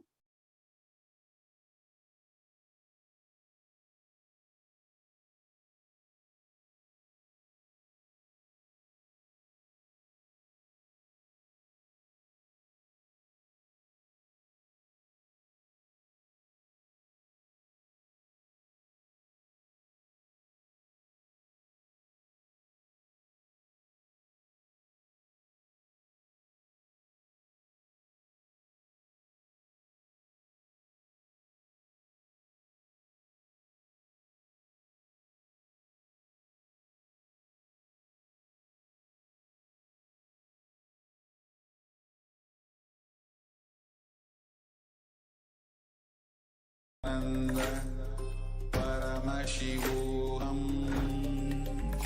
Om Nithyananda Paramashivoham. Om Nithyananda Paramashivoham. Om Nithyananda Paramashivoham. Nithyananda Paramashivoham. Om Nithyananda Paramashivoham. Om Nithyananda Paramashivoham. Om Nithyananda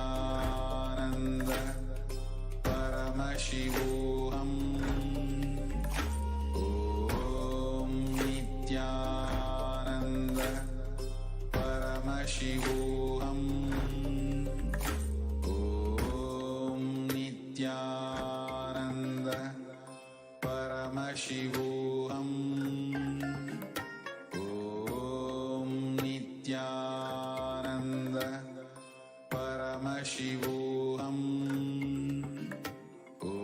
Om Nithyananda Paramashivoham. Om Nithyananda Paramashivoham. Om Nithyananda Paramashivoham. Om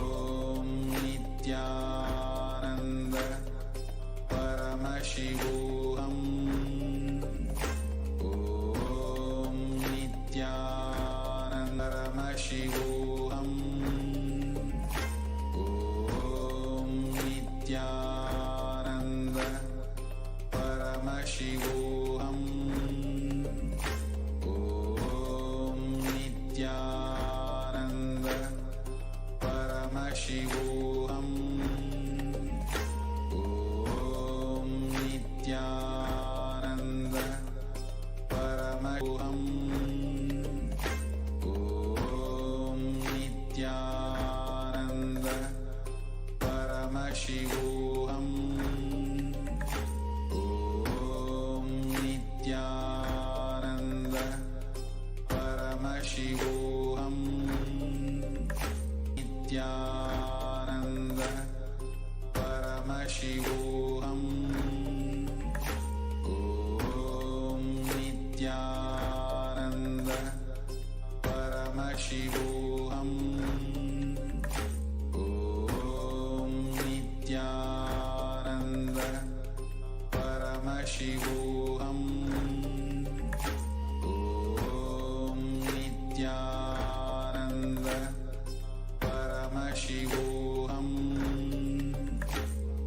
Om Nithyananda Paramashivoham.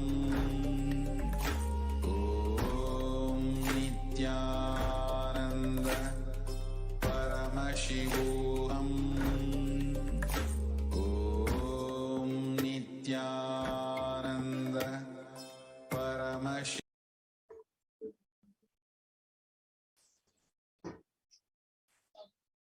Yes, Nithyananda. So now let us see the various manifestations of Devi that we'll be celebrating this Navaratri, and the various offerings we can make to Devi Parashakti and Bhagavan Venkateshwara during this Brahmotsam. So on day 1, we have the manifestation of Devi Rajarajeshwari. On day 2, manifestation of Devi Meenakshi.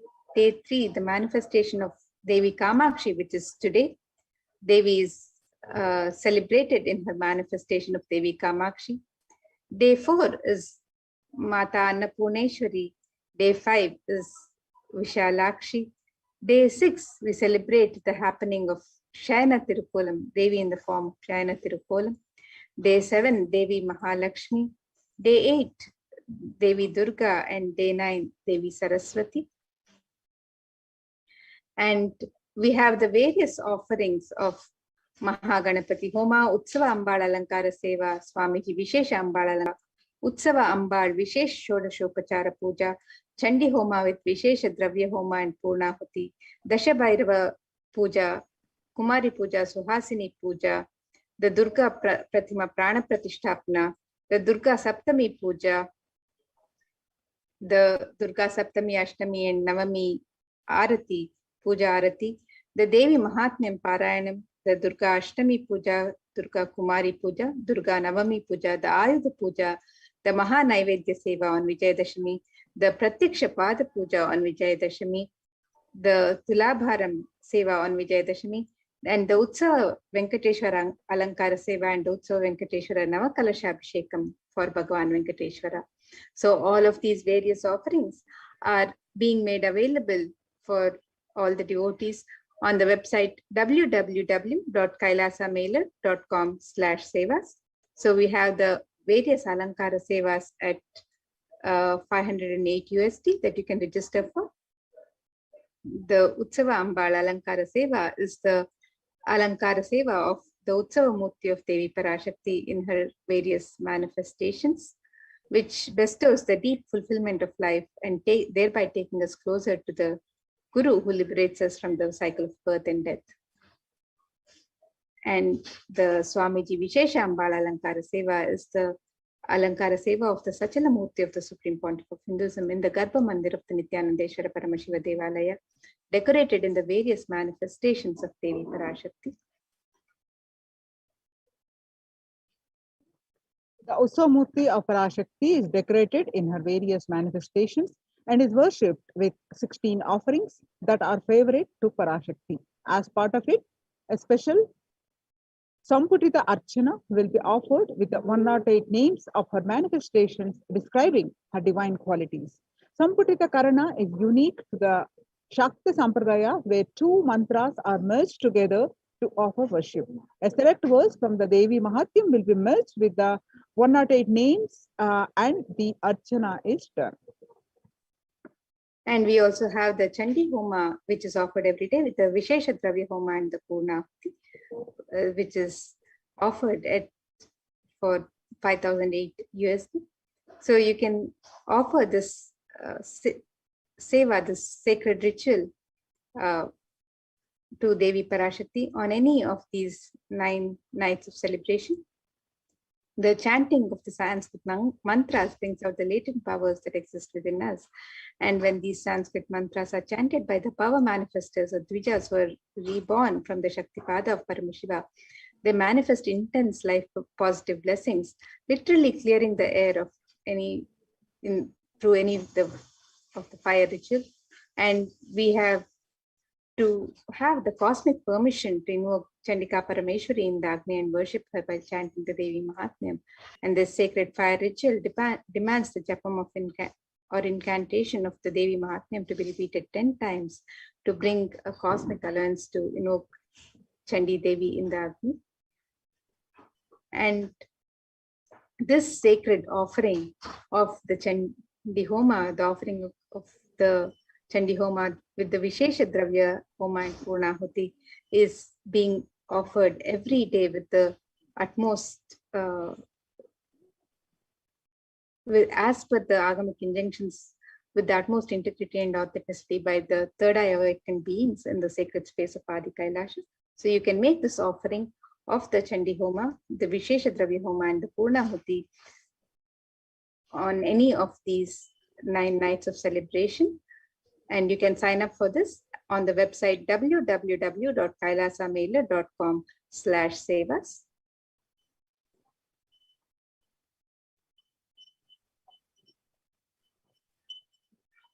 And the various benefits of the Chandi Homa are extolled in the Devi Mahatmya, in the various verses of Devi Mahatmya.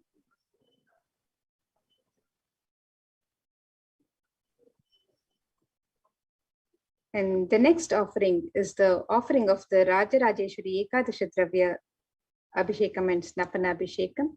And this is a very special Abhishekam where, as per the Shakta Agamas, 11 types of Dravyams and Abhishekam items such as rice flour, turmeric powder, Jaladravya powder, Panchamritam, milk, curd, ghee, honey, sugarcane juice, fruit juice, tender coconut water, and Kandajalam is offered to the Rajeshwari in the Nithyanandeshwara Paramashiv Devalayam. And finally, the energized waters of the Chandi Homa Kalashas and the Shankha, the conch, which have been consecrated during the entire day by various powerful mantras and rituals, are offered onto the deity of Devi Rajarajeshwari. The next is the Kumari Puja, Dasha Bhairava Puja, and Suhasini Puja. Rarest of rituals when Devi Parashakti is invoked in living persons and worshipped. Through the initiation and blessings of the Supreme Pontiff of Hinduism, the 9 forms of Devi manifest in the women and kids present for the puja and accept our offerings and worship. Hinduism is a religion where everything is auspicious and is an embodiment of Parashakti. When one witnesses the worship of a physical body which is radiating Parashakti, the highest auspicious thought current that occur in that person will be mirrored in our brain as well. A heightened feeling of connection to Parashakti will manifest when we see her in a physical form receiving our worship Parashakti. The cost is $1,008 US. Yes, For and all we the can 3. also offer the Kumari Puja and the Dasha Bhairava Puja, which is offered to children.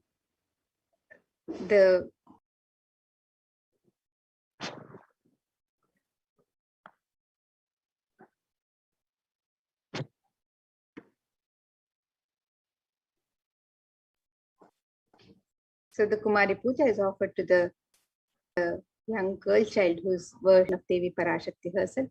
And through her innocent powerfulness, we can glimpse Devi Parashakti, the glimpse of the divine.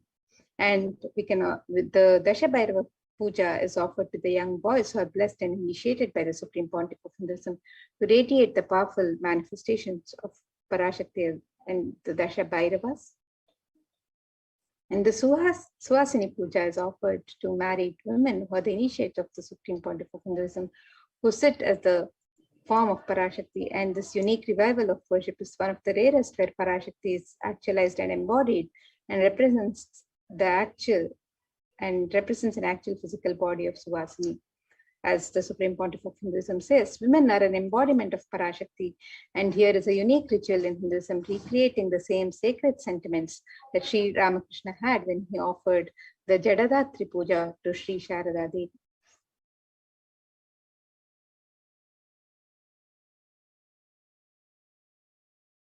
Durga Pratima Pratishtapana.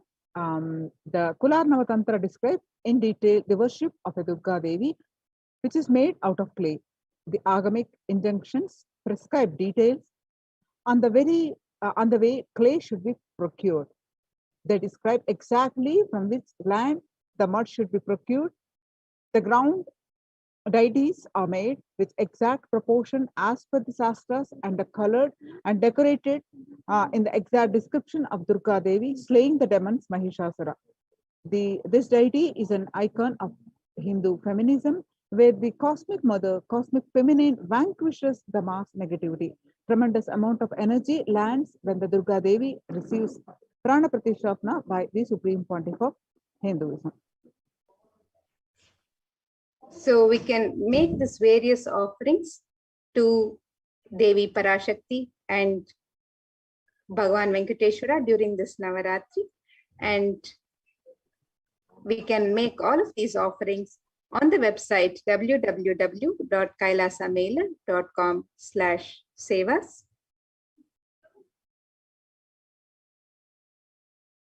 So you can sign up for the offerings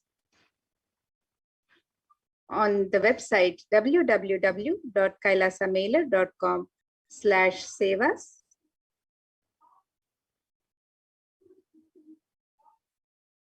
So with this, now we'll get ready for the darshan and the rituals happening directly from the sacred space of Adi Kailash Nithyananda Paramashiva Devalaya, and get ready to receive the darshan of the Supreme Pontiff of Hinduism, manifesting as the Nijavatar of Devi Parashakti and Paramashiva himself, as the Sarvadeva Deva Swarupa, and also the sacred rituals from Adi Kailash. So let's now get ready for the darshan and worship.